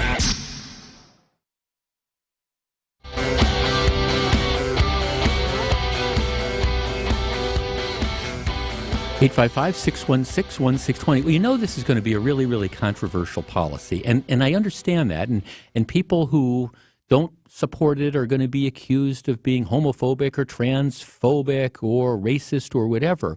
But at its heart, is it really that? And what is the underlying purpose of schools? And again, this is designed, this policy that Arrowhead is considering is designed to apply to the classrooms. Nobody's saying that the kids can't, come dressed however they want and wear their buttons and wear their, rainbow-themed attire and things like that. And if it did, I think there would be an issue. But this says, look, we're trying to create an equal playing field in the classrooms. One of our texters says, I think that people should keep their political, religious, and sexual preferences out of my child's life and teach the subjects that you are hired to teach.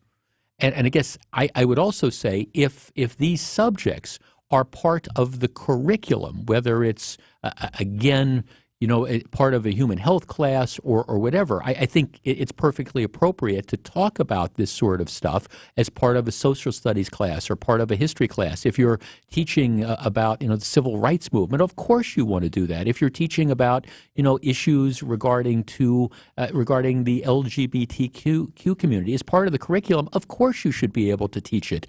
The question becomes, all right, beyond that, where do you go? 855-616-1620. Let's talk to AY in Fond du Lac. Good afternoon. Hi, good afternoon, Jeff. How are you? I'm well, thank you. What do you think about this? Yeah, I mean, I think you hit the nail on the head exactly, is that if you have certain safe spaces, you are implying that the rest of the school may not be as safe. And I think you can also have zero tolerance for discrimination and bullying without having to get into specifics about every little category. You could have signs up that say, there will be no racism, no bullying, no anything like that, without having to create certain spaces and get into every little technical. Well, the issue, the issue, at least that they raised, but I thought it was interesting for discussion, is if you create safe spaces for some students, what does that say about the other students who, aren't included in that safe space? And again, I'm with you. Nobody is saying that there should be bullying, that you should be allowed to be hostile to people, that you could discriminate against people based on any of these different things. But the idea of safe spaces in a public elementary school, does that end up being more exclusionary than inclusionary, and does it potentially do more harm than good overall? Right. I completely agree. Well, thanks, Nicole. I wrestle with this. I do, because I understand it's not 1975 anymore, and I understand that, we deal with these issues and have to deal with these issues directly. The question is, how do you best do that in the context of a public school classroom? Let's talk to Mike in Illinois. Mike, you're on WTMJ. Good afternoon. Good afternoon, Jeff. How are you? Good. What do you think? I've wrestled with it, too, because I never want to go down the path of censorship. I think those topics could be brought up, certainly, like you said, in a health setting or, talking about sexuality. Sure. That usually starts in junior high. But, I'm not a fan at all of critical race theory, and they want to create an environment that's safe for people, based on the race. Sometimes that can work the other way where it's hostile towards white kids. So I think you could brush on it, but I don't think you should be delving into it and teaching all the tenets of it. You could, certainly you don't want to deny it, you don't want to censor it, but if you don't exclude it, but you just kind of teach it as part of a broader, discussion about race. Yeah, well, Mike, I kind of wrestle with the whole CRT thing, because that means different things to different people. It's this kind of umbrella term. And, if you're asking me, for example, do I think that we should be teaching about the civil rights movement? Well, of course you should be teaching about the civil rights movement. Do I think that you should be in the context of a social studies class or a history class teaching about some of the current issues and like Black Lives Matter and stuff? If it's part of the curriculum, absolutely. I have no issue with that. We want to expose students to the broadest possible range. It's just, how do you do that, and what is the context of that? And I think that's what schools are wrestling with. Let's take a quick break. Right now, WTMJ Breaking News Time is 1:30 p.m. And from the WTMJ Breaking News Center, here he is, Wyatt Barmore-Pooley. Thanks, Jeff, and we're going to get right to your Johnson & Sons paving time saver traffic, because we got a little bit of a mess at the Mitchell interchange. It's still going on. It's a problem that is specific. If you're going northbound up onto 4394 headed towards downtown, you're fine. But if you're going to try to get onto 894 westbound, there's a huge mess. There's a crash that is blocking the two left lanes right at the Mitchell interchange, and we've got backups pretty much solid all the way back to, it looks like it is College Avenue, and there's pretty much no movement. Tons of trucks. Once you get past there onto 894 westbound, it's all good, but it's that big backup that's going on there right now that is the problem. We've also got a little bit of a slowdown at the Stadium interchange on 94 westbound. There was a crash beyond the stadium interchange. That was causing some problems. It's now moved off onto the shoulder, so it should all be good, but we're still seeing some of those residual backups going through the interchange. And now we will take a look at the markets. It'll be the Annex Wealth Management Market Update. The Dow down 64 points. That is a little bit over. It's about a 0.5% down. The S&P 500 and NASDAQ both up, but barely. The S&P up only 3 points. The NASDAQ up 35 points. That's a little over 0.25%. Get on track for investment and retirement planning. Visit annexwealth.com, and you can click the Get Started button today.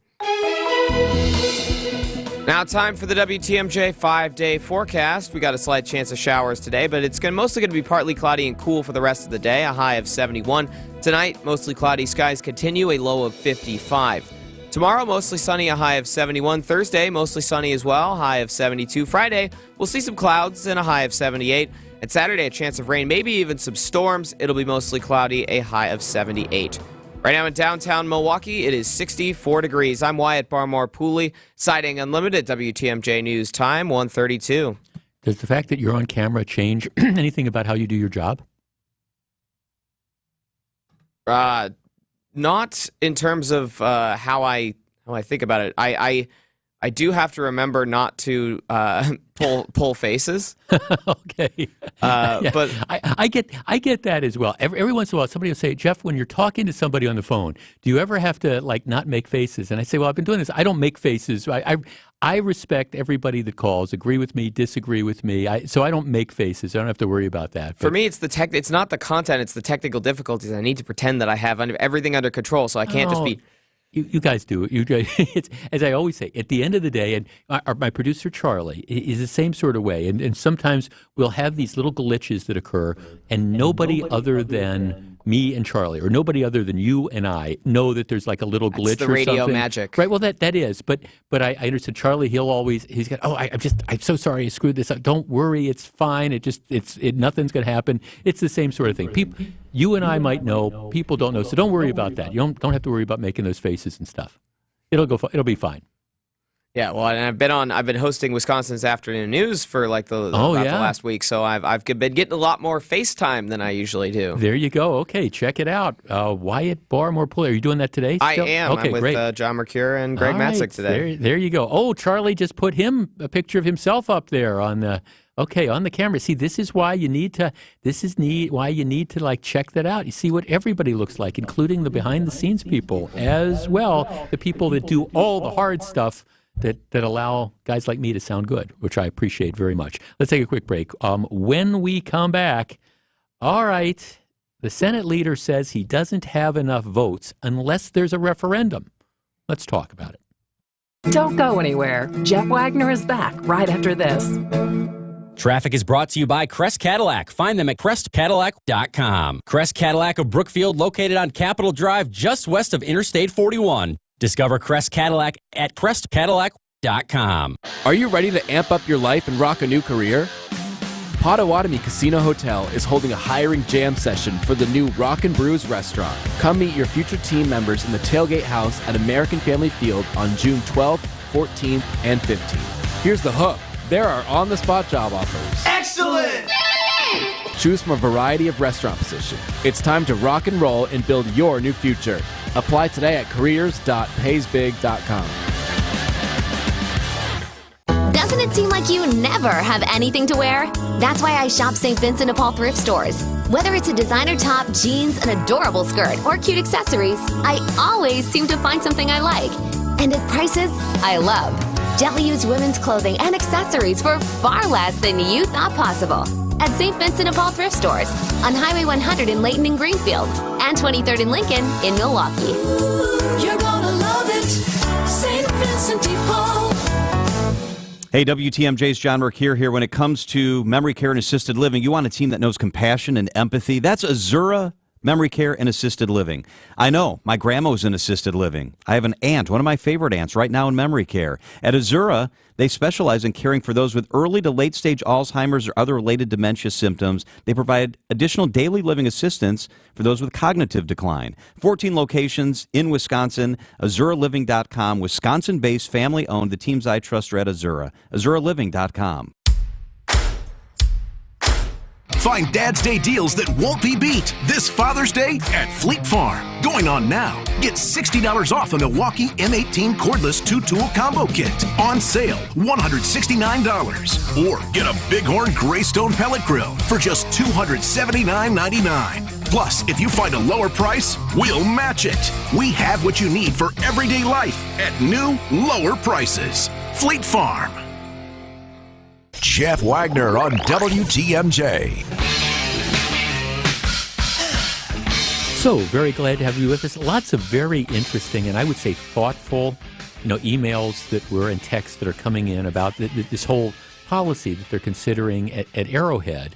And like one of our texters just says, Jeff, I think a classroom should be a safe space clearly for, somebody who is gay or a transgender child. At the same time, I think, we need to have safe spaces for children to bring their feelings if they're conservative, if they're Christian, if they're Muslim, if they're Jewish. Yeah, all that stuff is true. And I guess the issue that you wrestle with is if you say, okay, this is going to be a safe space for a, fill in the blank, whatever that's going to be, is that in some respects exclusionary for people who aren't, fill in the blank? And is that really in the interest? And I'll leave it to smarter people than me to try to figure that out. Okay, let me back into this topic as well. The MacIver Institute has a really interesting piece.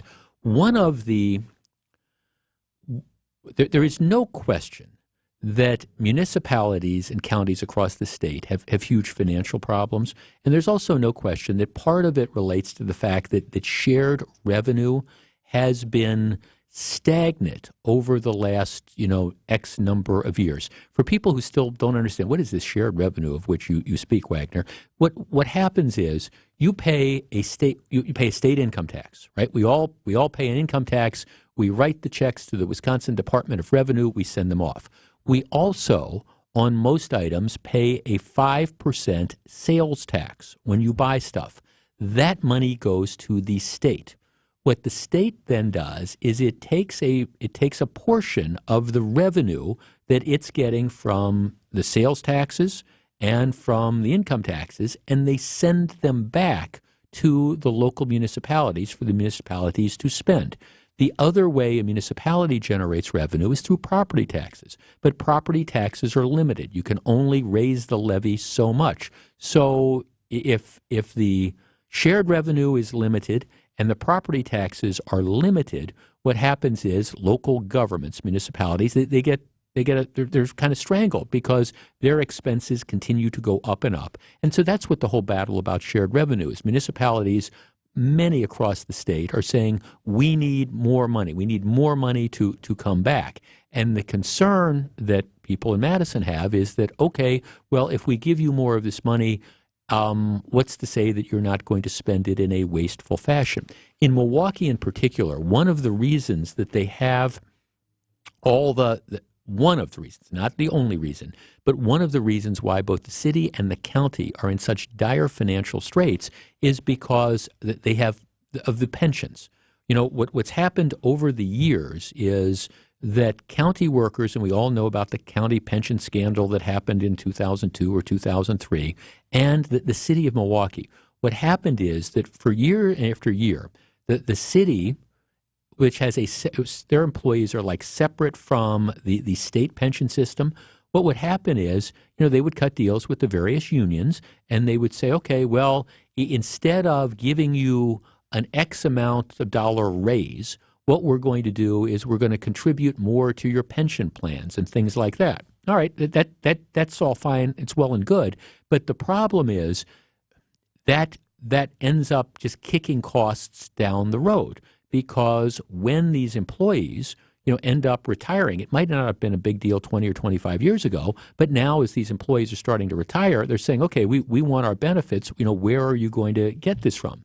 The city of Milwaukee grossly underfunded its pension obligations. And again, the MacIver Institute has this really interesting study that kind of caught my attention.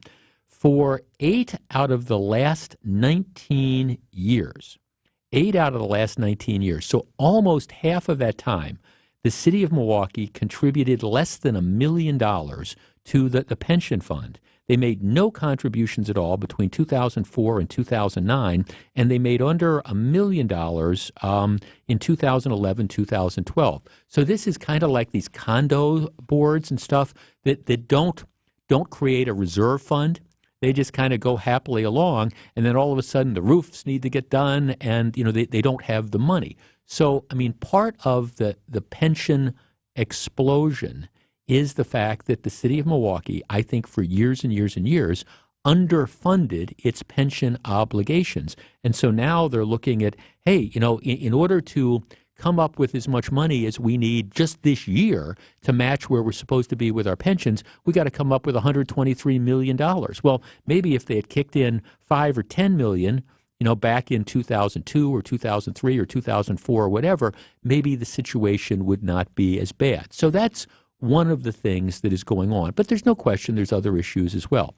The big issue that is hanging up changes in shared revenue right now is the fact that for years and years, people, legislators and local officials around here, what they said was, hey, look, we need more money. We want the ability to raise our sales taxes. We want more shared revenue, and we want to be able to impose sales taxes. And what we want you to do, legislature, is give us the ability to have a referendum. Give us the ability to go to our voters. We can make the case that, hey, you need to pay more in taxes because we've got to fund this, we've got to fund that, we've got to fund whatever. So that was always the argument. Give us more. We're going to have voters vote on it. And I actually always supported that. This is an argument that I know I got on the wrong side of some of my Republican friends in the legislature because I said, hey, this is local control. If the people of a school district want to vote on a referendum to increase their property taxes to pay for something, that new gymnasium or whatever, and they want to do it, go with God. That's a decision they made. And I argued for the longest time that, yeah, okay, if you want to impose a new sales tax, fine. Let's leave it up to the people. And that was always the argument. Well, now that there's stuff on the table suggesting, okay, let's allow the city of Milwaukee to have a referendum that would impose a separate 2% sales tax increase, part of which, a good portion of which, would go to offset the huge pension liability that they have accumulated. Let's let the voters of Milwaukee County decide if they want to have a referendum that would increase the county sales tax by, I think it's like 0.375% to alleviate some of the problems. Let's trust the voters to do that. And that's what the Assembly has done. The Republican-controlled state Senate is saying, well, at least the head of the Senate, he's saying, well, I'm afraid that this is going to get voted down. But he's also saying that, well, he candidly doesn't have enough Republican votes to kill the referendum requirement for a Milwaukee sales tax. So where this stands right now is, if you want to get it done, you pretty much have to pass legislation that would allow this referendum. The governor has threatened to veto that. Well, okay, if the governor threatens to veto it, then, you're right back in square one. Our number is 855-616-1620. That is the Old National Bank talk and text line. One of the things that I find perplexing about this, and I'll be honest with you, is I think if you had a referendum and you put it towards the voters of the city of Milwaukee, should we impose a sales tax for all this different stuff, including the pensions, or Milwaukee County, I continue to believe that the referendum would pass. I see nothing to suggest, when I look at school referendums, I see nothing to suggest that, there's enough people out there that in the face of an organized, and this would be very organized by the business community and by the political chattering class, in the face of an organized effort making the case as to why a sales tax is necessary, I think a referendum would pass. And I think the fact that you have these elected officials and members of the business community who have suddenly become now afraid that a sales tax would pass, I think they are misreading the public. 855-616-1620, if they had a referendum on a sales tax around here, would it pass or would it fail? And why? 855-616-1620, we discuss in a moment. More Jeff Wagner right after this. Hi, this is John Neal, CPA, founder of Right Choice Tax Resolution and international best-selling author on how to have less stress with the IRS. The IRS is the most ruthless collection agency in the world. They just announced they will be ramping up collection activities now that the COVID crisis is over. They can seize your bank accounts, garnish your wages, and make your life miserable. My book tells you what you can do so you don't have to worry about them ever again. Don't bury your head in the sand and hope the problem will go away. It will only get worse unless you make the right choice and step up to get them off your back. We can help.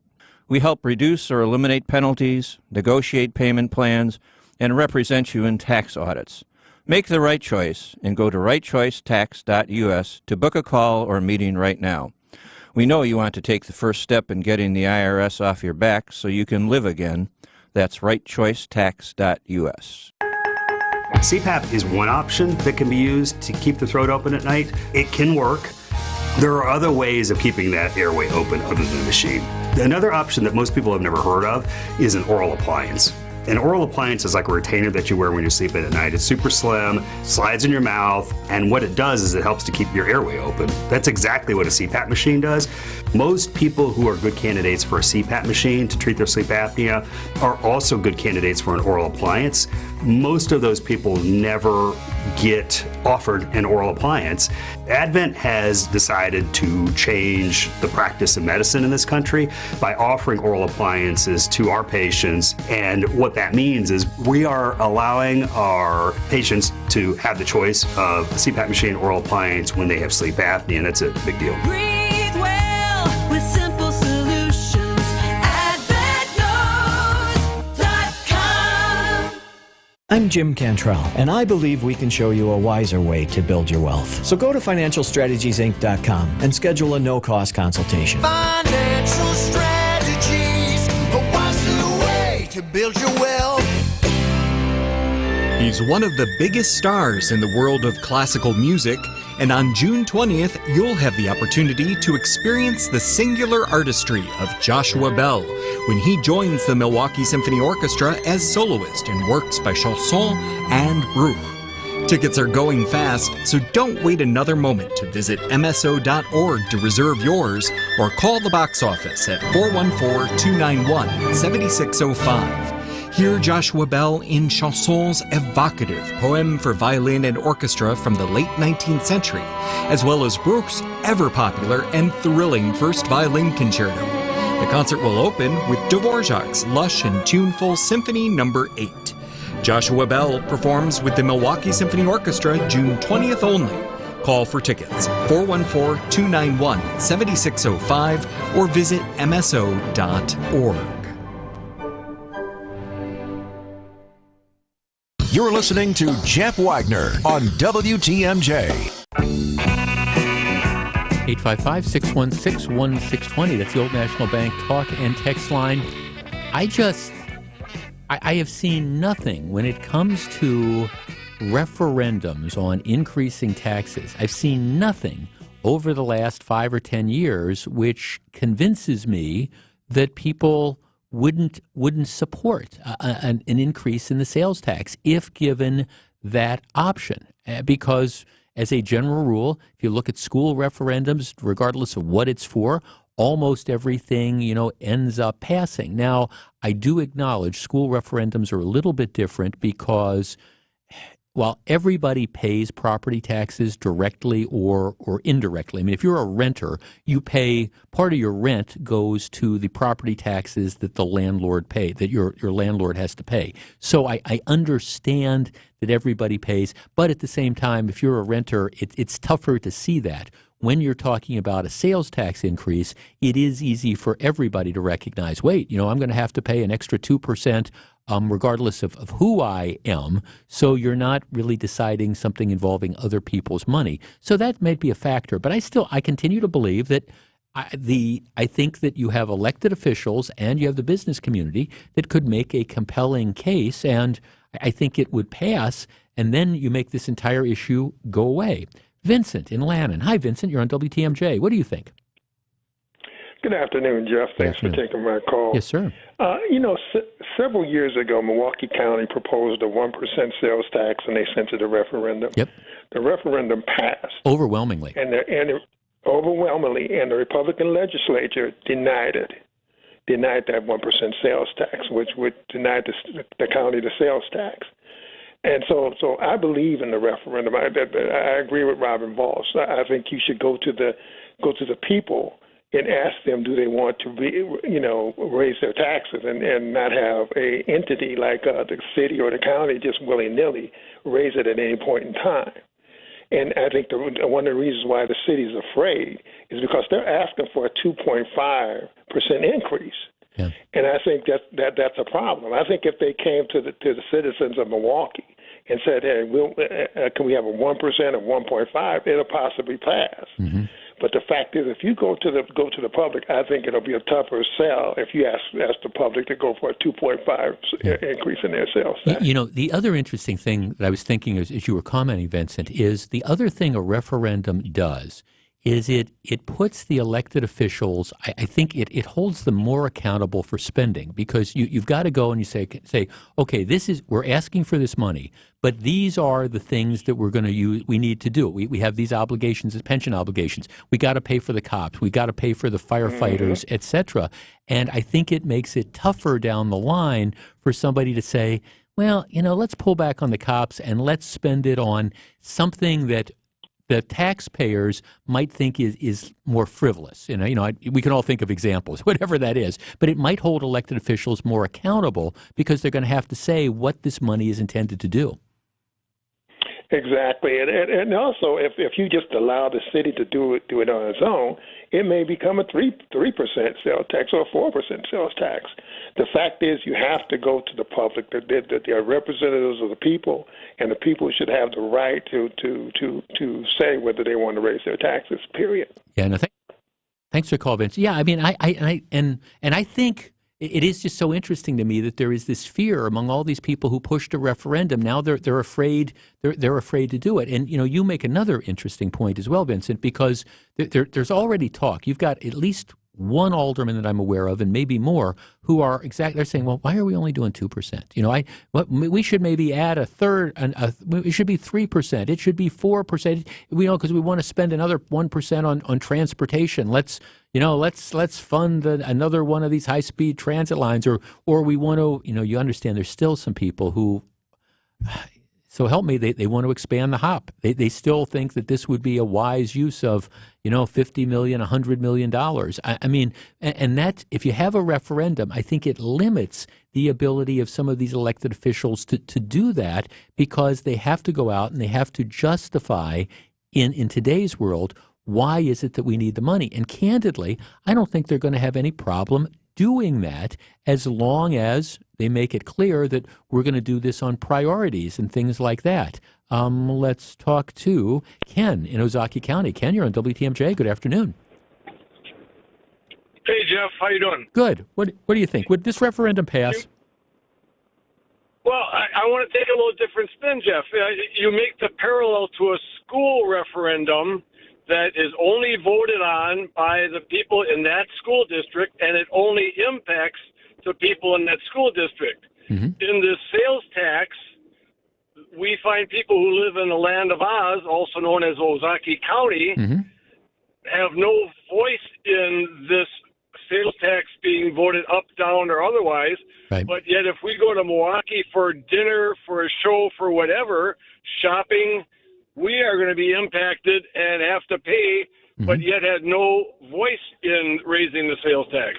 Yeah, well, you're right, but that's all. I mean, thanks for the call, Ken. But that's of course that's always the way. That was, that's always. You could have made the argument when we had that 0.5% sales tax with Miller Park. That's always going to be the case, that there's going to be somebody from outside the particular area that could in fact be impacted. Actually, remember Tommy Thompson.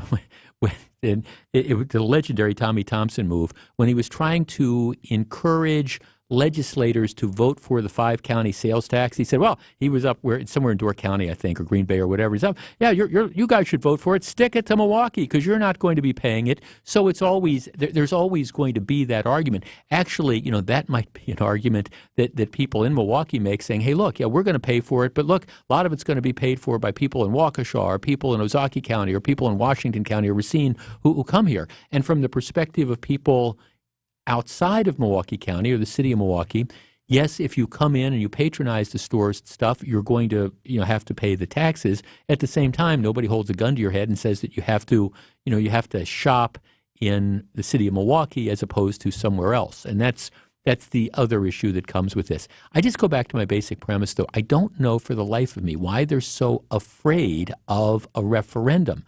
And I think, candidly, both the governor and some people in the state Senate need to move away from that, because otherwise I just don't think there's enough votes to get this done. So my response would be pass it with a referendum, see what happens with the referendum, and then if it fails, you can always go to Plan B. Back with much more in just a couple minutes. This is Jeff Wagner, WTMJ. Don't go anywhere. Jeff Wagner is back right after this. Brewers fans, it's me, Dom Catronio, host of Brewers Extra Innings, here to tell you that you can now catch Brewers Extra Innings wherever you get your podcasts. Apple, Spotify, and of course, WTMJ.com and the WTMJ mobile app. Every stat, every storyline, and of course, highlights from the games this season following the Brewers all year long. Catch Brewers Extra Innings, presented by Fifth Third Bank, right here on the home of the Brewers, WTMJ. I know you have a great dog, right? But you know there's room for improvement. At Sit Means Sit Dog Training, we can help. Our attention-based training system uses modern technology to help you better communicate with your dog, even in high distraction. When you schedule a free consultation with us, you will have the opportunity to see our training in action and meet for yourself our happy dogs off leash and under control. Contact Sit Means Sit today at 262-361-3641 or find us on the web at sitmeansitwaukesha.com to schedule your free consultation so you can have a happy, confident, and obedient dog. Jump into summer fun when the Brewers battle the Oakland Athletics. Friday, June 9th through Sunday the 11th. Get half-price tickets for any seat with the 5-county Friday offer at the series opener. And rep MKE all summer long with the City Connect Brewers flag giveaway at the game on Saturday the 10th. Grab your seats now at brewers.com/promotions.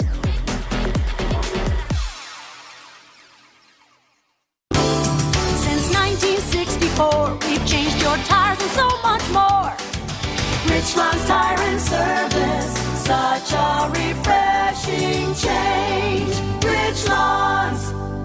AccuNet Mortgage is an equal housing lender. NMLS ID 255368. Winning isn't everything. It's the only thing. I always thought Vince Lombardi came up with that famous sports nugget, but it turns out he borrowed it from a college coach. And now I'm going to borrow it too. Because when there are 10 or 20 offers on a property, there's only one winner. In today's inventory-starved real estate market, you need a Lombardi-level mortgage coach, one who has all the best plays in the playbook. Going with your bank for your pre-approval is like playing in a professional playoff game with the JV coach at the helm. The Lombardi-level coaches at AccuNet are called senior loan consultants, and each one has been trained by me to help you and your real estate agent work as one team to deliver the one and only thing that matters: winning.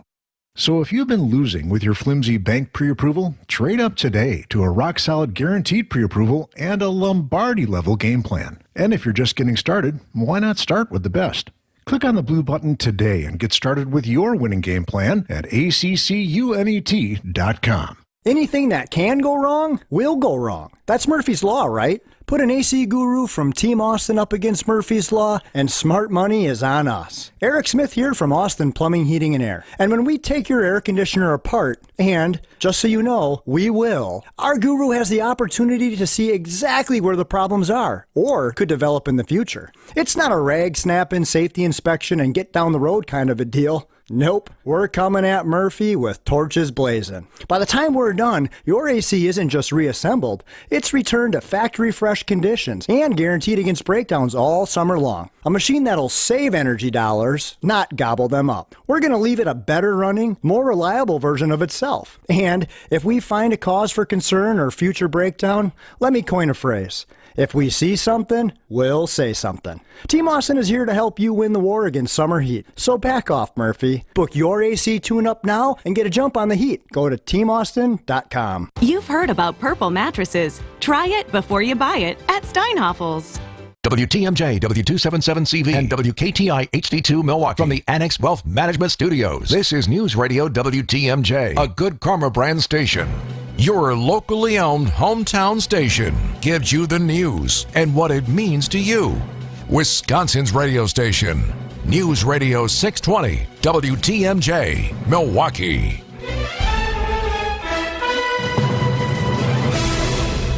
At 2 o'clock, it is 65 degrees. It'll be a slight chance of showers, but partly cloudy and cooler for most of today, a high of 71. From the WTMJ Breaking News Center, I'm Wyatt Barmar-Pooley, a 29-year-old man facing 6 charges in relation to last month's Amber Alert.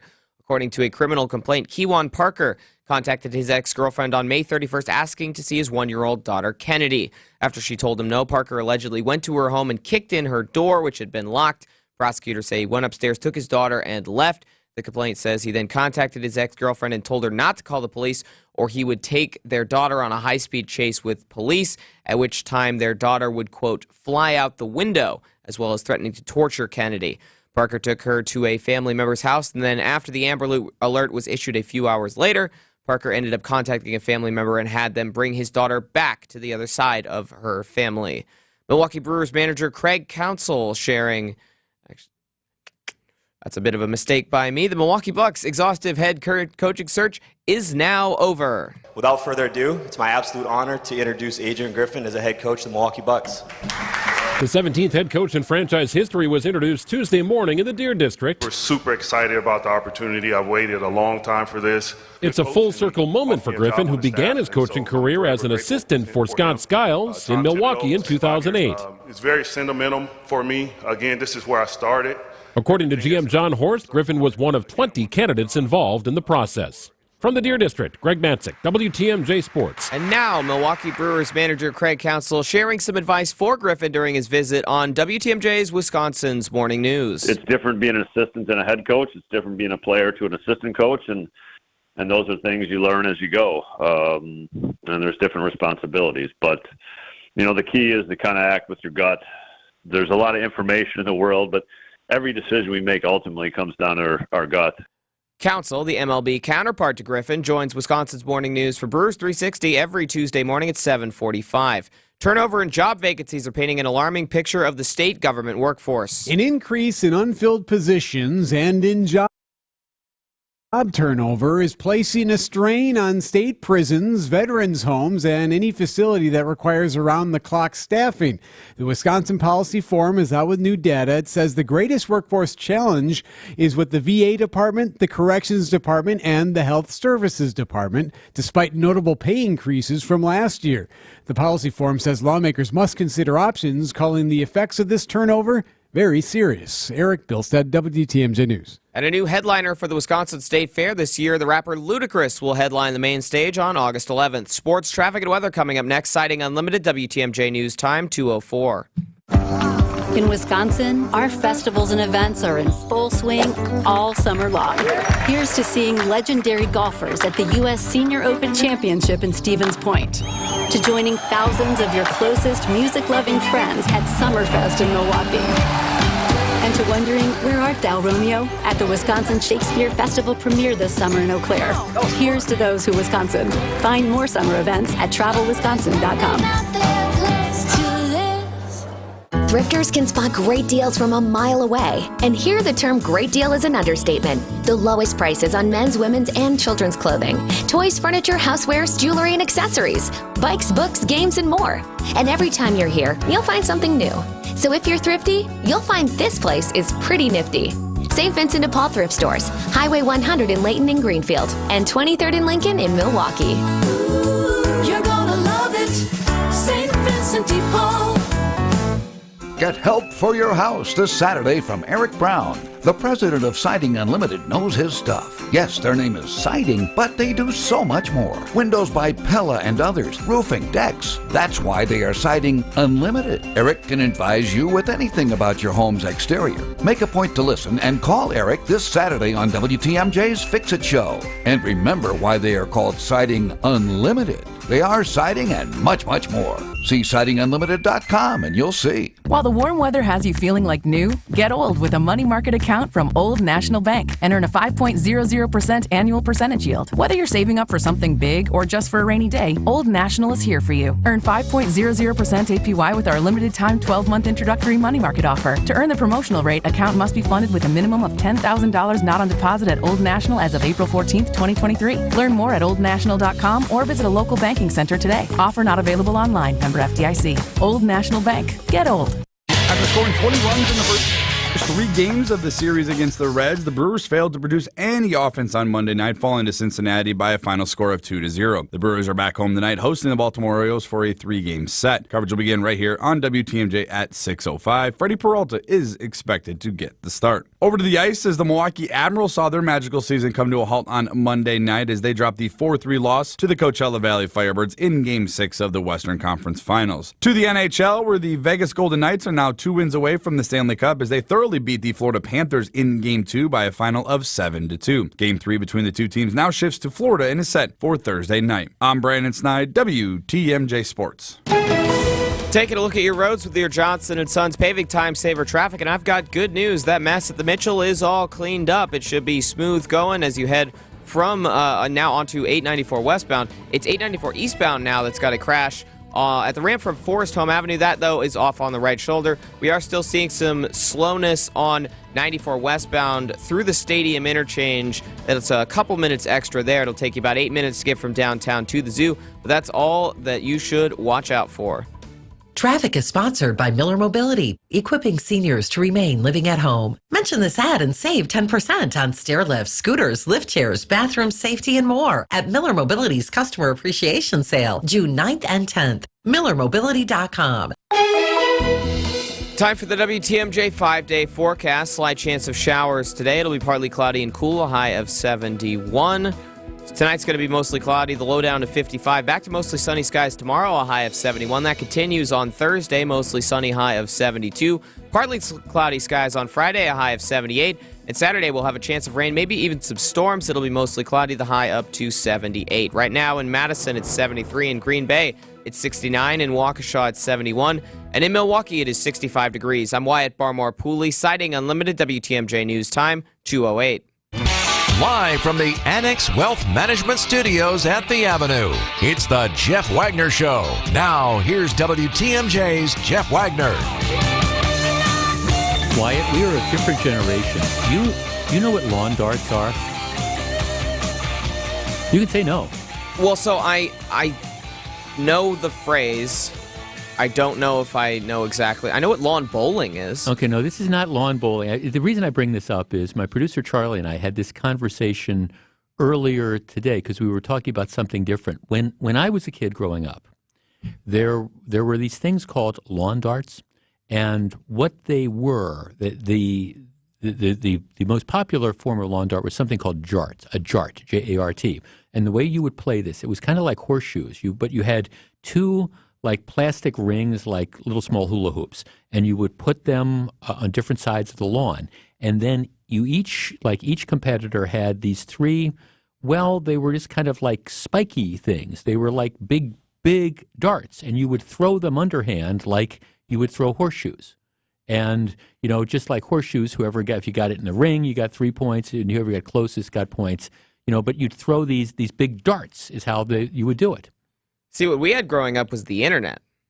I'd say I'm out in the sun, I'm playing this stuff. Well, anyhow, in 1988, the Consumer Product Safety Commission came in and banned lawn darts because, well, it's just kind of like horseshoes, except these are spiky. And you had three kids that died, and a whole bunch of others that ended up having to go to the emergency rooms because, you're chucking these things, and if you hit somebody, bad stuff would happen. Yeah, that explains why I haven't heard of them. I grew up in a pretty tightly packed city, so going outside and throwing these darts, unsupervised meant even if I threw the darts, I was likelier to get hit by a car. Yeah, I just bring this up because it was just, I was having the conversation with Charlie too, and I said, are you familiar with lawn darts? And he's like, no, I don't know what this is. It is a thing of the past. Now, there are many of us who think that banning them was an overreaction. It was just part of like growing up, and yes, all sorts of bad stuff can happen. And yeah, if you throw one at your younger brother and you hit him, bad things are going to happen. But it's just part of the risk that you go through. But in today's day and age, we don't take those risks. We try to childproof stuff. And there's no question that these big old darts. Go look it up on the internet. These big old darts that people would throw. Somehow it's a miracle that I survived my childhood. I guess that's the point. Yeah, pre-seatbelts too. They had seatbelts in cars when I started driving, but you didn't have to. You didn't have to wear them. It didn't, like, if you didn't. First of all, they did shoulder harnesses. Wow. Wait, Jeff, I looked up the lawn darts. Yeah, I can see why they banned these. Those are weapons. Okay, well, see, now that is the generational difference. You're looking at these things as weapons, and I understand. Bad stuff. It looks can like happen. a jet fighter. Well, you would try, but you'd play it like horseshoes. We don't ban horseshoes, and if you get clunked in the head with a horseshoe, bad things can happen. All that happens is the stars go above your head like a cartoon. It could be, exactly. But yes, those, believe it or not, that used to be in many, many summers. That was you would, any party you would go to with adults or kids, you'd be playing with lawn darts. You'd be playing jarts. So they do have them now. Lawn darts. I'm looking up. They'll sell you them, but they instead of the big spike at the end, they've got weights. So it's more like a right thing you play like three flies up with. Right, kind of like a torpedo. Like you're throwing bean bags and stuff like that. Jeff, thanks for the walk down memory lane. I love jarts. We had family tournaments all summer growing up. Never got hurt. We were extra careful. Well, that's yeah, you've got that stuff going on. We were just taking this walk down memory lane. Jeff, my friend sharpened his jarts on the grinder. Jeff, we still have our lawn darts set. Yes, Jeff, my brother took a jart to the right cheekbone in the 80s while my dad was supposed to be watching us. Nothing like a large metal projectile in the hands of grade schoolers. Well, there is that element. Now, back then, we had 14 and 15-year-olds who were playing lawn darts. Now we have 14 and 15-year-olds who are out stealing Kias. So I guess you can kind of ask, where are we better? Jeff, the ones they sell now are junk. They hit the ground and they pop out of the target. No, it's we got into this because we were discussing. We were discussing, what I call the game where you throw the bags. I call it bags, and some people call it cornhole and things like that. But that got me reminiscing about jarts. So just a quick walk down memory lane. Okay, I want to talk about Cop City.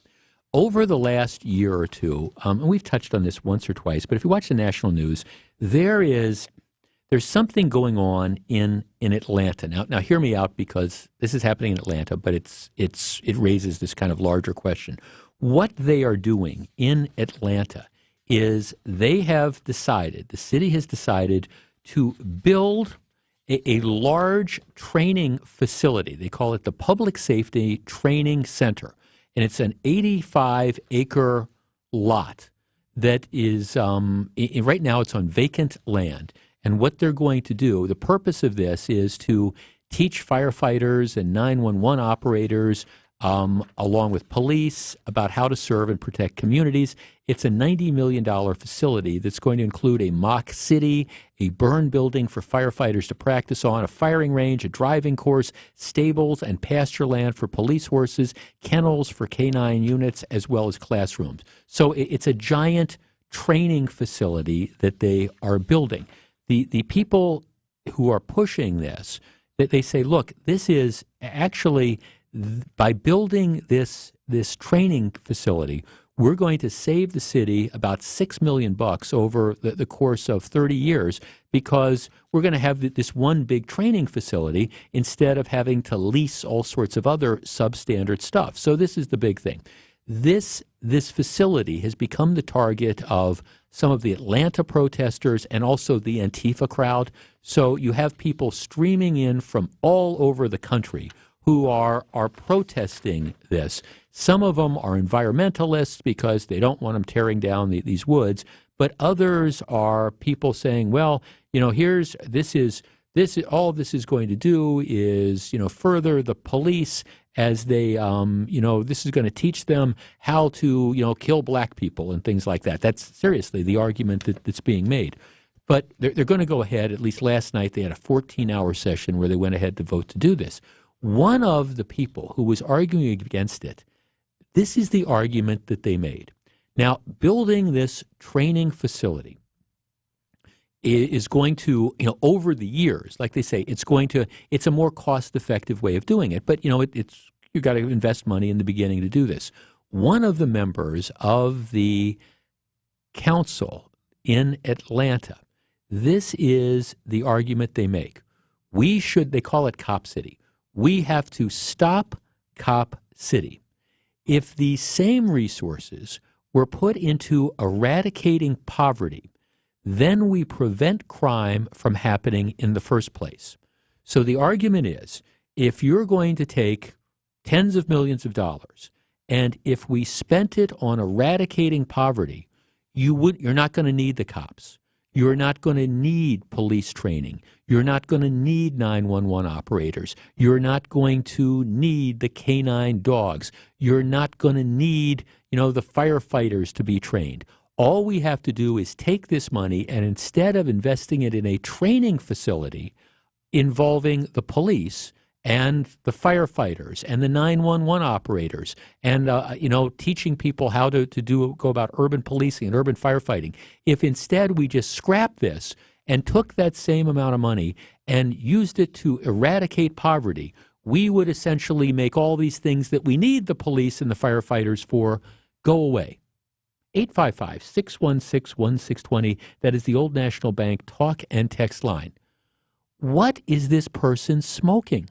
I mean, seriously, have we gotten to the point that if instead of investing in hiring police officers and training them and training 911 operators and all this other stuff, if instead of doing that, we took the money and just invested it in eradicating poverty, whatever the heck that means, social programs or whatever, would it eliminate the need for police? 855-616-1620.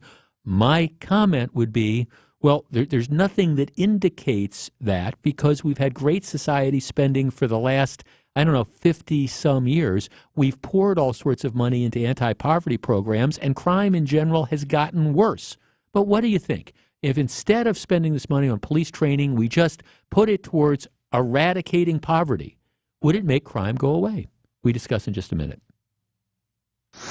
Don't go anywhere. Jeff Wagner is back right after this.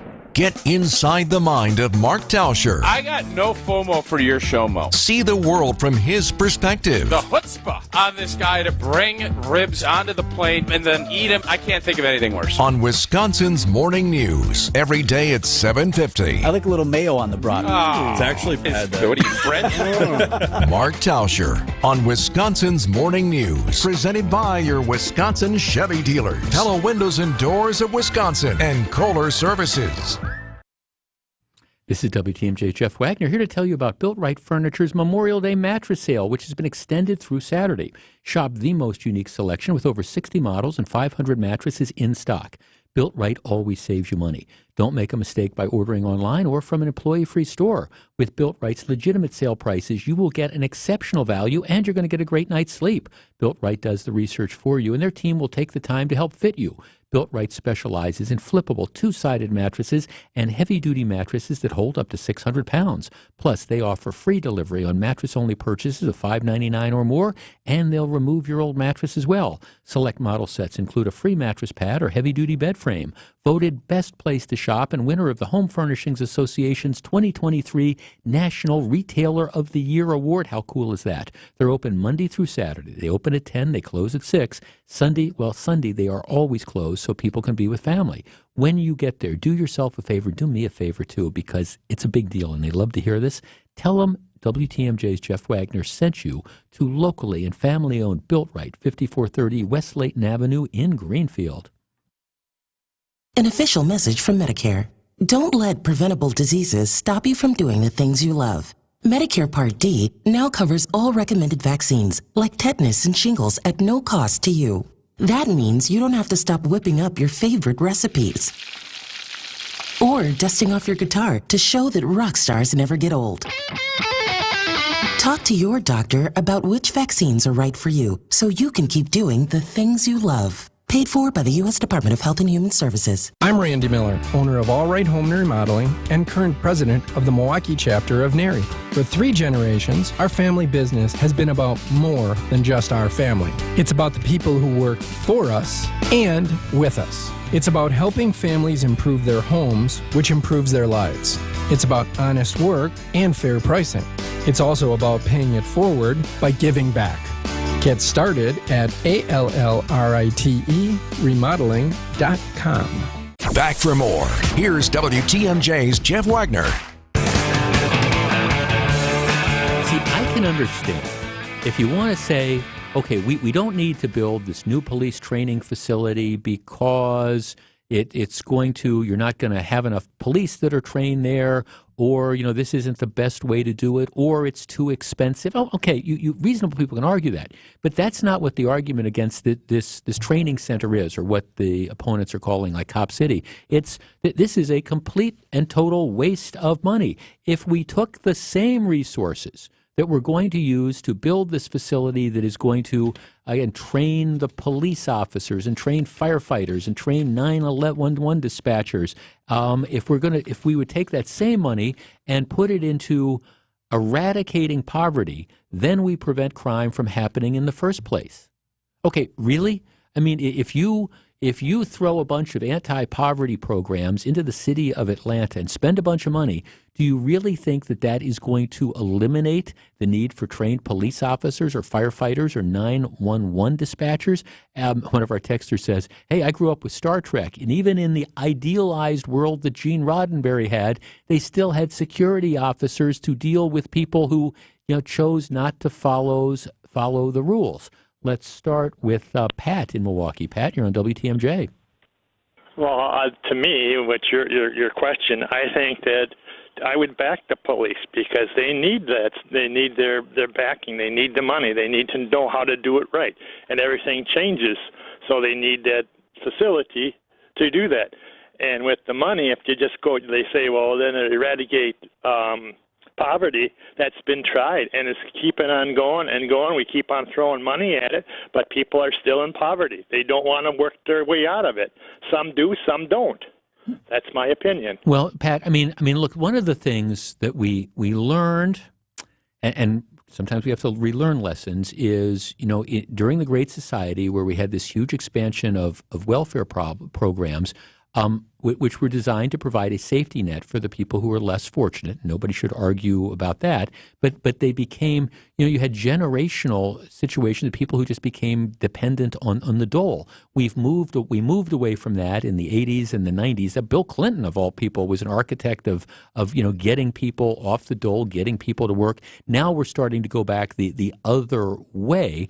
And I mean, I agree with that. The idea is, if we just think that throwing money at problems is going to make poverty go away, is going to make problems go away, I don't think so. One of our texters says, Jeff, I'm a liberal Democrat. I believe we need more in law enforcement training, not less.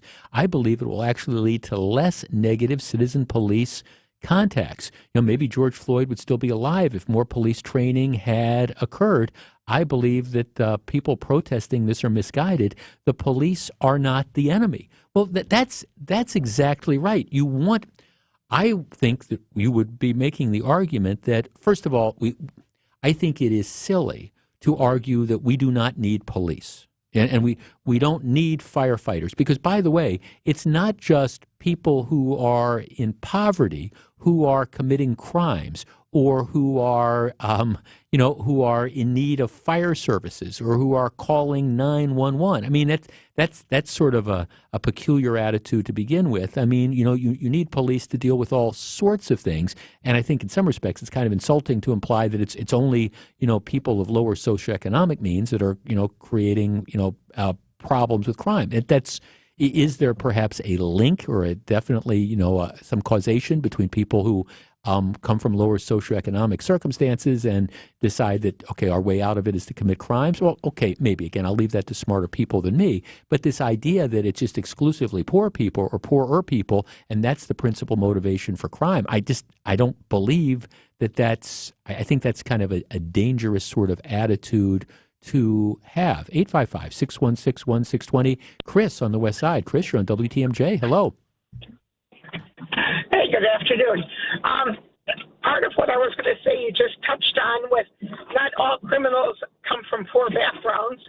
And the other thing, as far as firefighters, paramedics, you still will need, you're not going to be able to pay your way out of people having strokes, heart attacks, falls. Yeah. Heaven knows what all. Right. Happens. And right. You still need the some of the police dogs and stuff to do searches for people who are get lost for one reason or another, whether it's due to dementia or their children wandering off. Well, right. And look, and the reality is, Chris, thanks so much for the call. The reality is there's always going to be crime. That's just, that's just it. And if you want to say, okay, we need to make a commitment of more resources to put into this social program or that social program. Okay, that's fine. Have that conversation. But it seems to me that is a separate conversation than, okay, should we have a state-of-the-art training facility? And that's what they're dealing with in Atlanta that can, make sure that the people that we are hiring to protect and serve, make sure that they're getting the best training and the most up-to-date training that they possibly can have.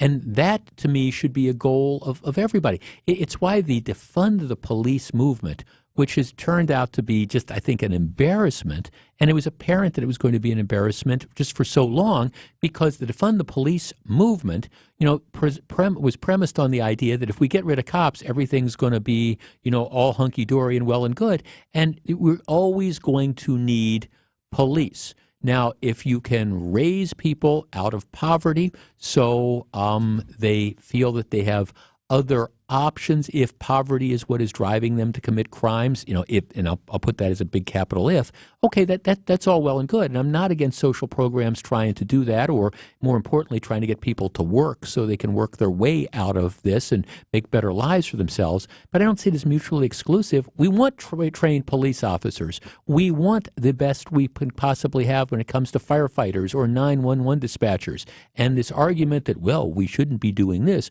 we should be putting the money into eradicating poverty, well, that's all well and good till your house is burning down or your car has been stolen or there's been a mass shooting. Back with more in just a minute. This is Jeff Wagner. More Jeff Wagner right after this. The Best Buddies golf outing is the hottest ticket in June. We can promise it will be a fantastic afternoon of golf, networking, and friendship. Share the day with friends, clients, or colleagues. Hit a few balls, miss a few balls. And meet some new friends along the way. June 12th at Ironwood Golf Course. For all questions or for sponsorship opportunities, contact Caroline Tyson at carolinetyson@bestbuddies.org. Hi folks, this is Hank Albert, owner of BBC Lighting. With the weather getting warmer, our prices get even hotter. When you visit our showroom, you'll see all the finest brands of lights and ceiling fans. BBC is Wisconsin's largest supplier to new home builders, contractors, and designers. And we display all the famous brands such as Visual Comfort, Tech, Hubbard & Forge, and hundreds more. Our prices are the lowest. I guarantee it. There's something for everyone at BBC, including fun for the kids and our famous free popcorn. BBC is open Monday through Friday from 9 to 5 and on Saturday from 10 to 4. We are located at 20th and St. Paul Avenue, across from Sobelman's and Bachman Furniture, all near the Potawatomi Casino. Stay safe and healthy, my friends. If last year taught us anything, it's that owning a business means being resourceful, and that includes choosing partners you can trust. At Town Bank, they were there for more than 12,000 local businesses when they needed a Paycheck Protection Program loan. And they're here now to help you and your business succeed this year. No matter what goals you've set, Town Bank can help you achieve them with banking solutions like entrepreneur checking, small business loans, and more.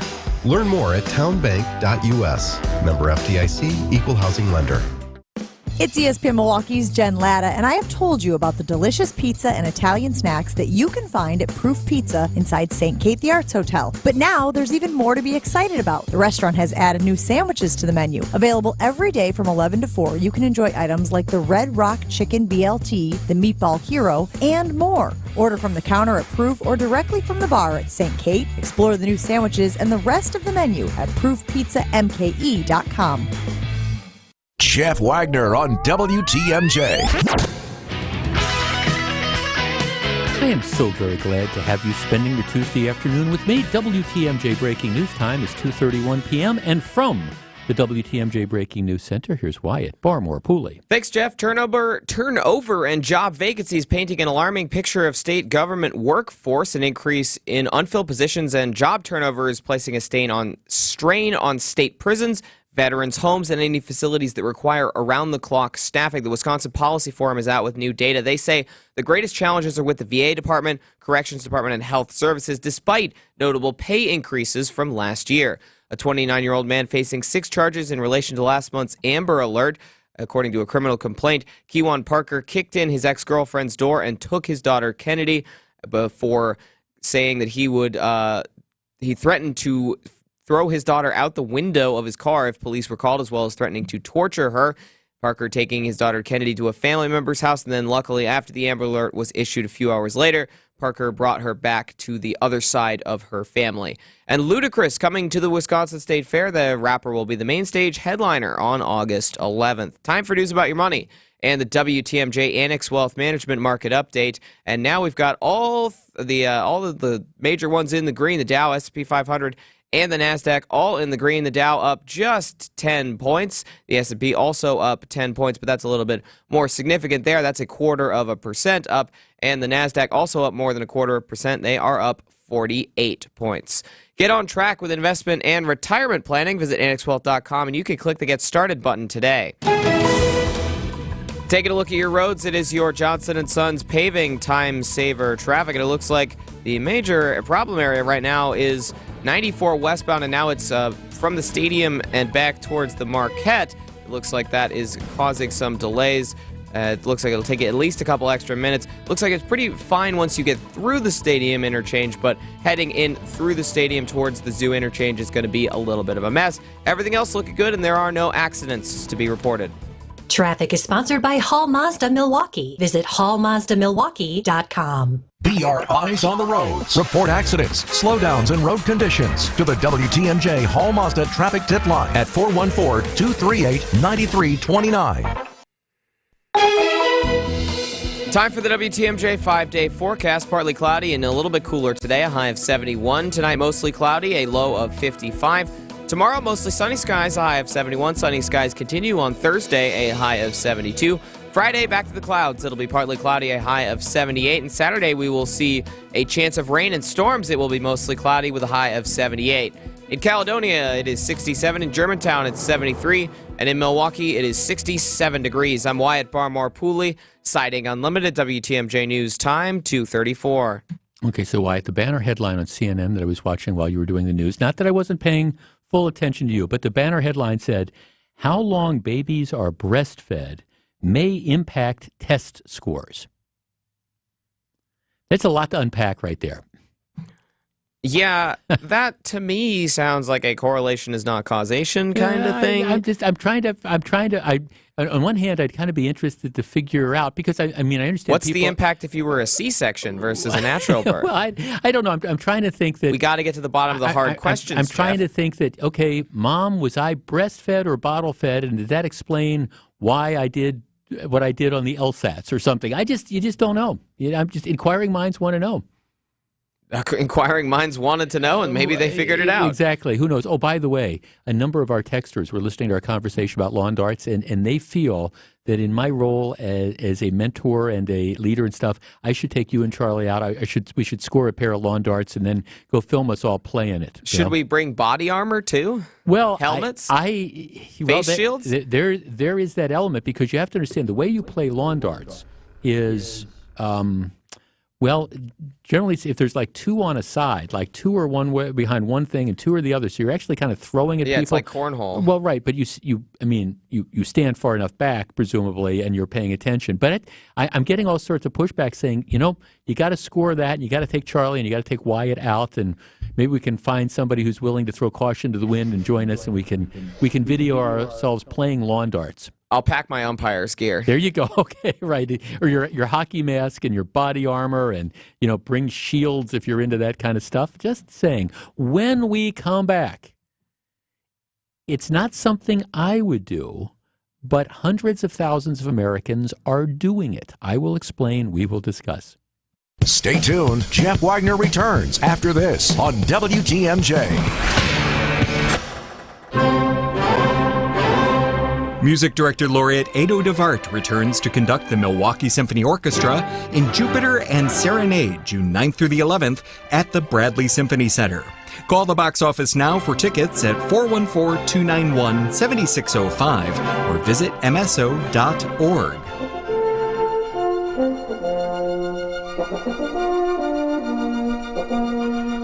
MSO Principal Horn Matthew Annan will be the soloist in the beautiful Song-like Horn Concerto No. 1 by Richard Strauss.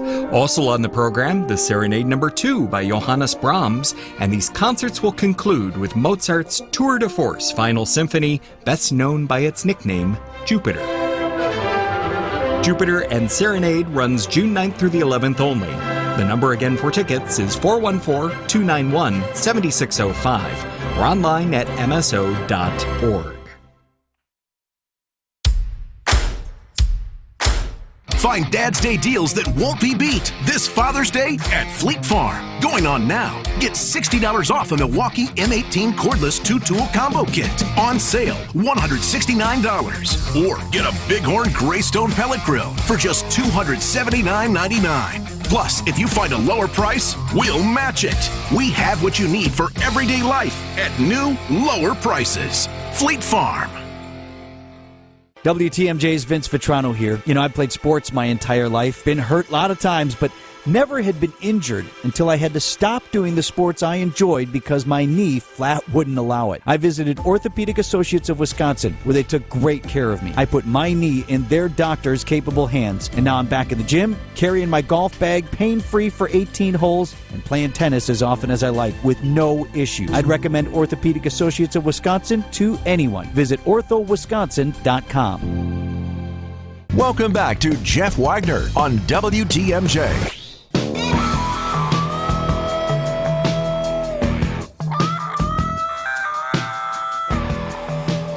A lot of people texting about lawn darts. I just think about how did we survive childhood? Seriously, I can remember where I grew up in Glendale, we had a relatively decent side lawn, and I can remember being out with my brother, who's several years younger than me. He always introduces me as his significantly older brother. Thanks, God. But we'd play lawn darts. That was a big thing, and I can remember, I can remember going over to my late wife's house, and her parents lived right on the border between St. Francis and Milwaukee, and we'd go out on Sunday afternoons, and we'd play lawn darts and stuff, and somehow we were able to survive. Okay,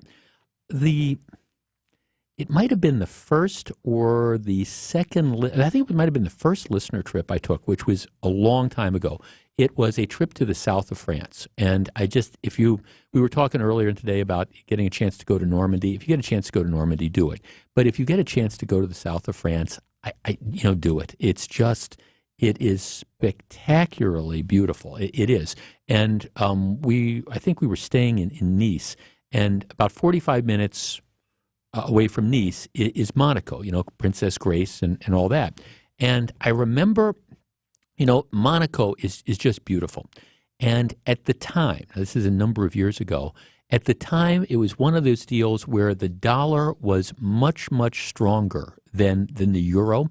The euro was relatively new, I think. So anyhow, I can remember that the prices on property in the Principality of Monaco were it was like they were giving away property. They were.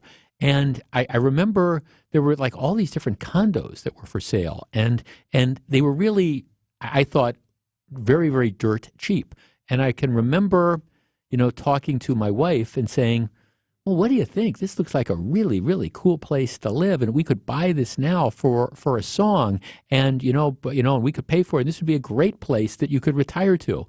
And I got that look from her that all you women learn from your mothers, that look that says, I've married a moron. And the look was exactly like, okay, yeah, we're going to buy a condo halfway across the world in a country where we do not speak the language, on the idea that, we're going to retire there someday. And by the way, where are we going to come up with this money? Because we still owe all this money on our house, etc. So it was an idea that I just kind of, it did not come to fruition. I kind of put it in the back of my mind and thought, oh, this is what might have been. And actually, as it's worked out, I'm very glad we didn't get that, because I guess the more I think about it, the idea of retiring abroad really has no appeal to me.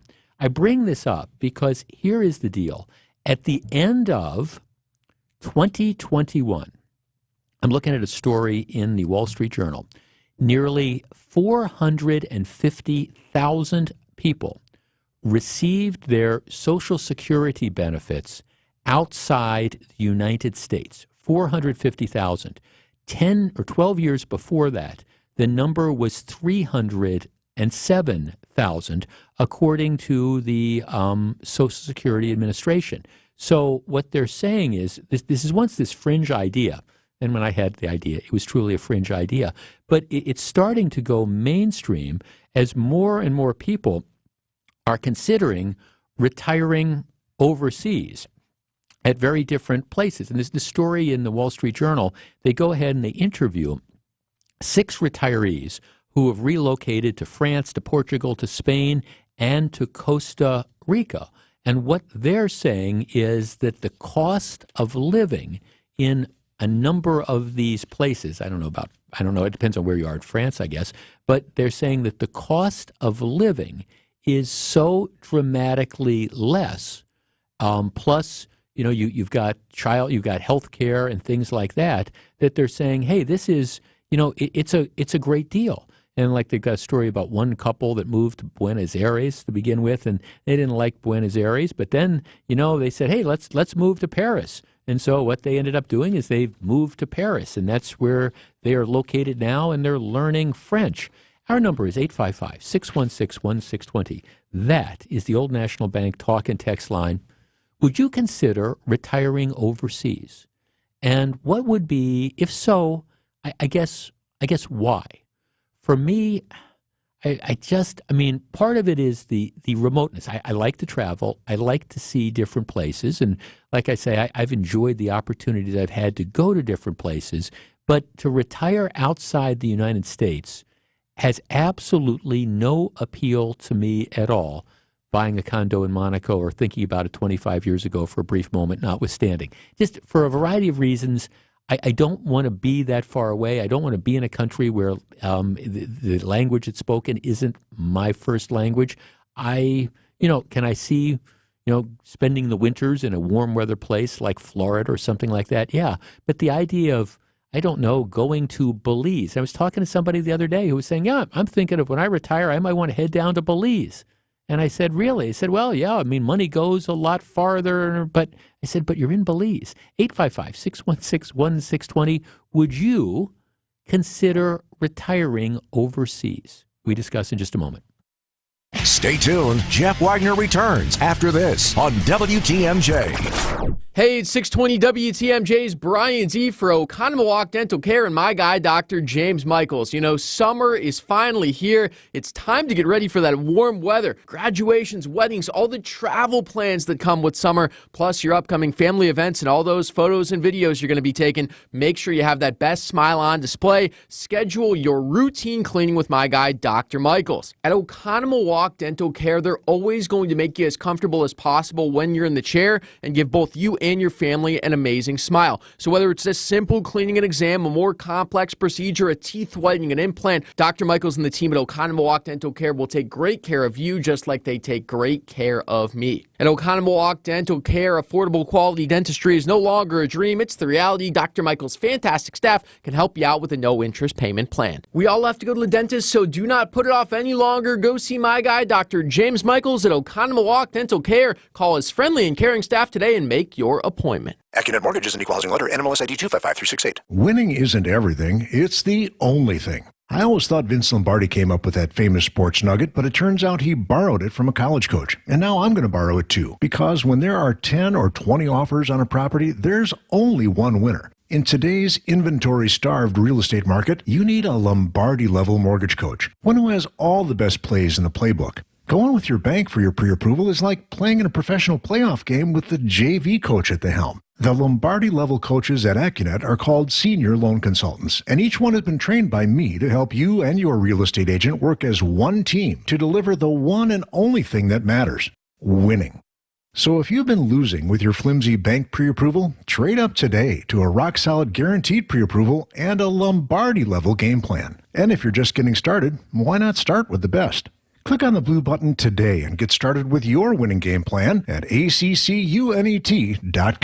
At Semper Fi, the path to self-improvement never ends. So it feels good to be good. It's been 20 years, and we'll make sure you feel like you made a great decision to have us work on your next exterior remodeling project. We keep you safe, warm, and dry. Semper Fi. At Fisher Investments, our clients know we have their backs. How do your clients know that? Because Fisher Investments is a fiduciary, the highest standard for a financial advisor. It means we're there for our clients and always put their interests first. So wait, you do it because you have to? No, we do it because it's the right thing to do. Our clients trust us with their retirement savings, and we know how important that responsibility is. So we take the time to really get to know them. Get to know them how? We make sure we understand their unique goals, finances, health, family, and lifestyle so we can tailor their portfolio to their specific needs. Our goal is to help them achieve a comfortable retirement. Sounds like a big responsibility. You must make big commissions then, right? No, we don't sell commission-based products. We have one single transparent fee that's structured so we do better when our clients do better. Visit FisherInvestments.com to find out why investors like you are switching to us. Fisher Investments. Clearly different money management. Investing in securities involves the risk of loss. Jeff Wagner on WTMJ.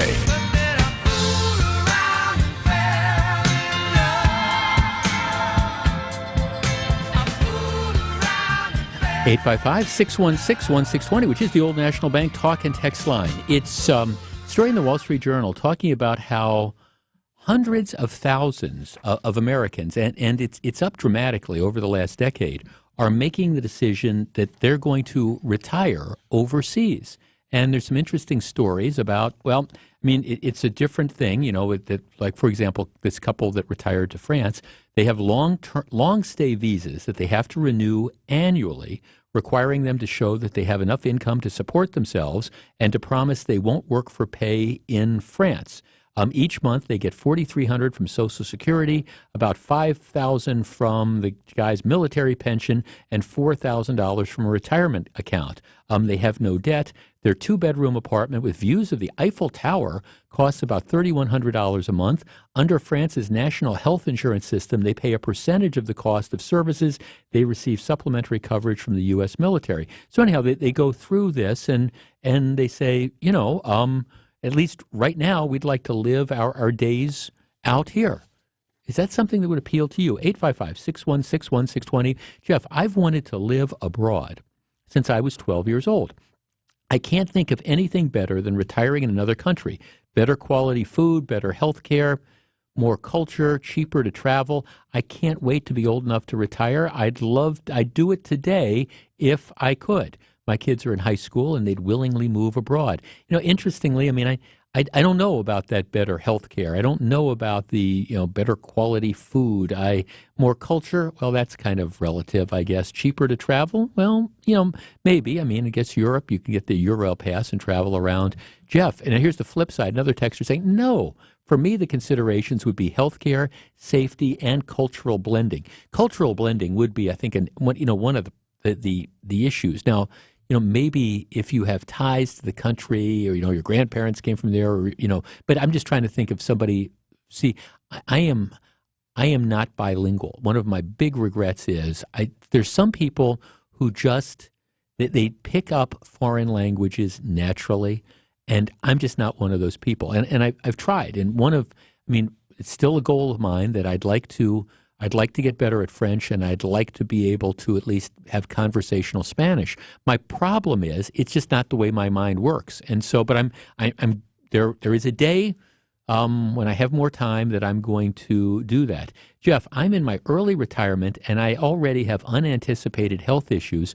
There's no way that I'd risk working, now it says moving to a third world country, no matter how warm and how cheap. Well, I'm not necessarily saying that you'd move to a third world country, although, like I say, I do know some people who've talked fondly about moving to Belize. Jeff, by the time I retire, I don't think I'd have the ambition to uproot my life, learn a new language, customs, etc. It would be a no for me.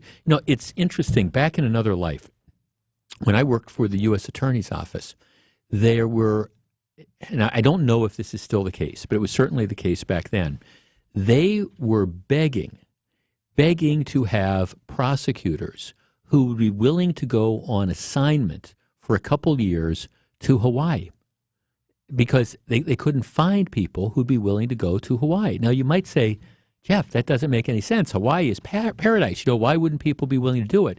Well, it kind of ties into what the last texter was saying. Hawaii is a beautiful place, but living in Hawaii is a different sort of place. First of all, you're very, very isolated, and you've got this huge time change. So let's say you're there, you're living in Oahu, or you're living in Maui, or whatever, and you're from Minneapolis, you're from Milwaukee. So you really are kind of removed with the time difference from, however many hours is, 6 or 7 hours, or whatever that is, from your family. So there's that different thing. You're also geographically removed. So it's not just easy to, hop in a car, or hop on a bus, or hop on a train, or even a plane and easily, get home for the grandkids, plays and things like that. In any event, they had a huge problem with doing it. Then there was the whole issue, with cost of living and stuff like that. It was, even though you talk about it being paradise, they couldn't get people to live there. And I guess I kind of feel the same way. If you ask me, one of the most beautiful places I've been in the world, I would say, again, the south of France. I think it's just absolutely glorious. Would I love to go back there again someday? Maybe. Sure, absolutely. Would I love to stay there? That's a different story.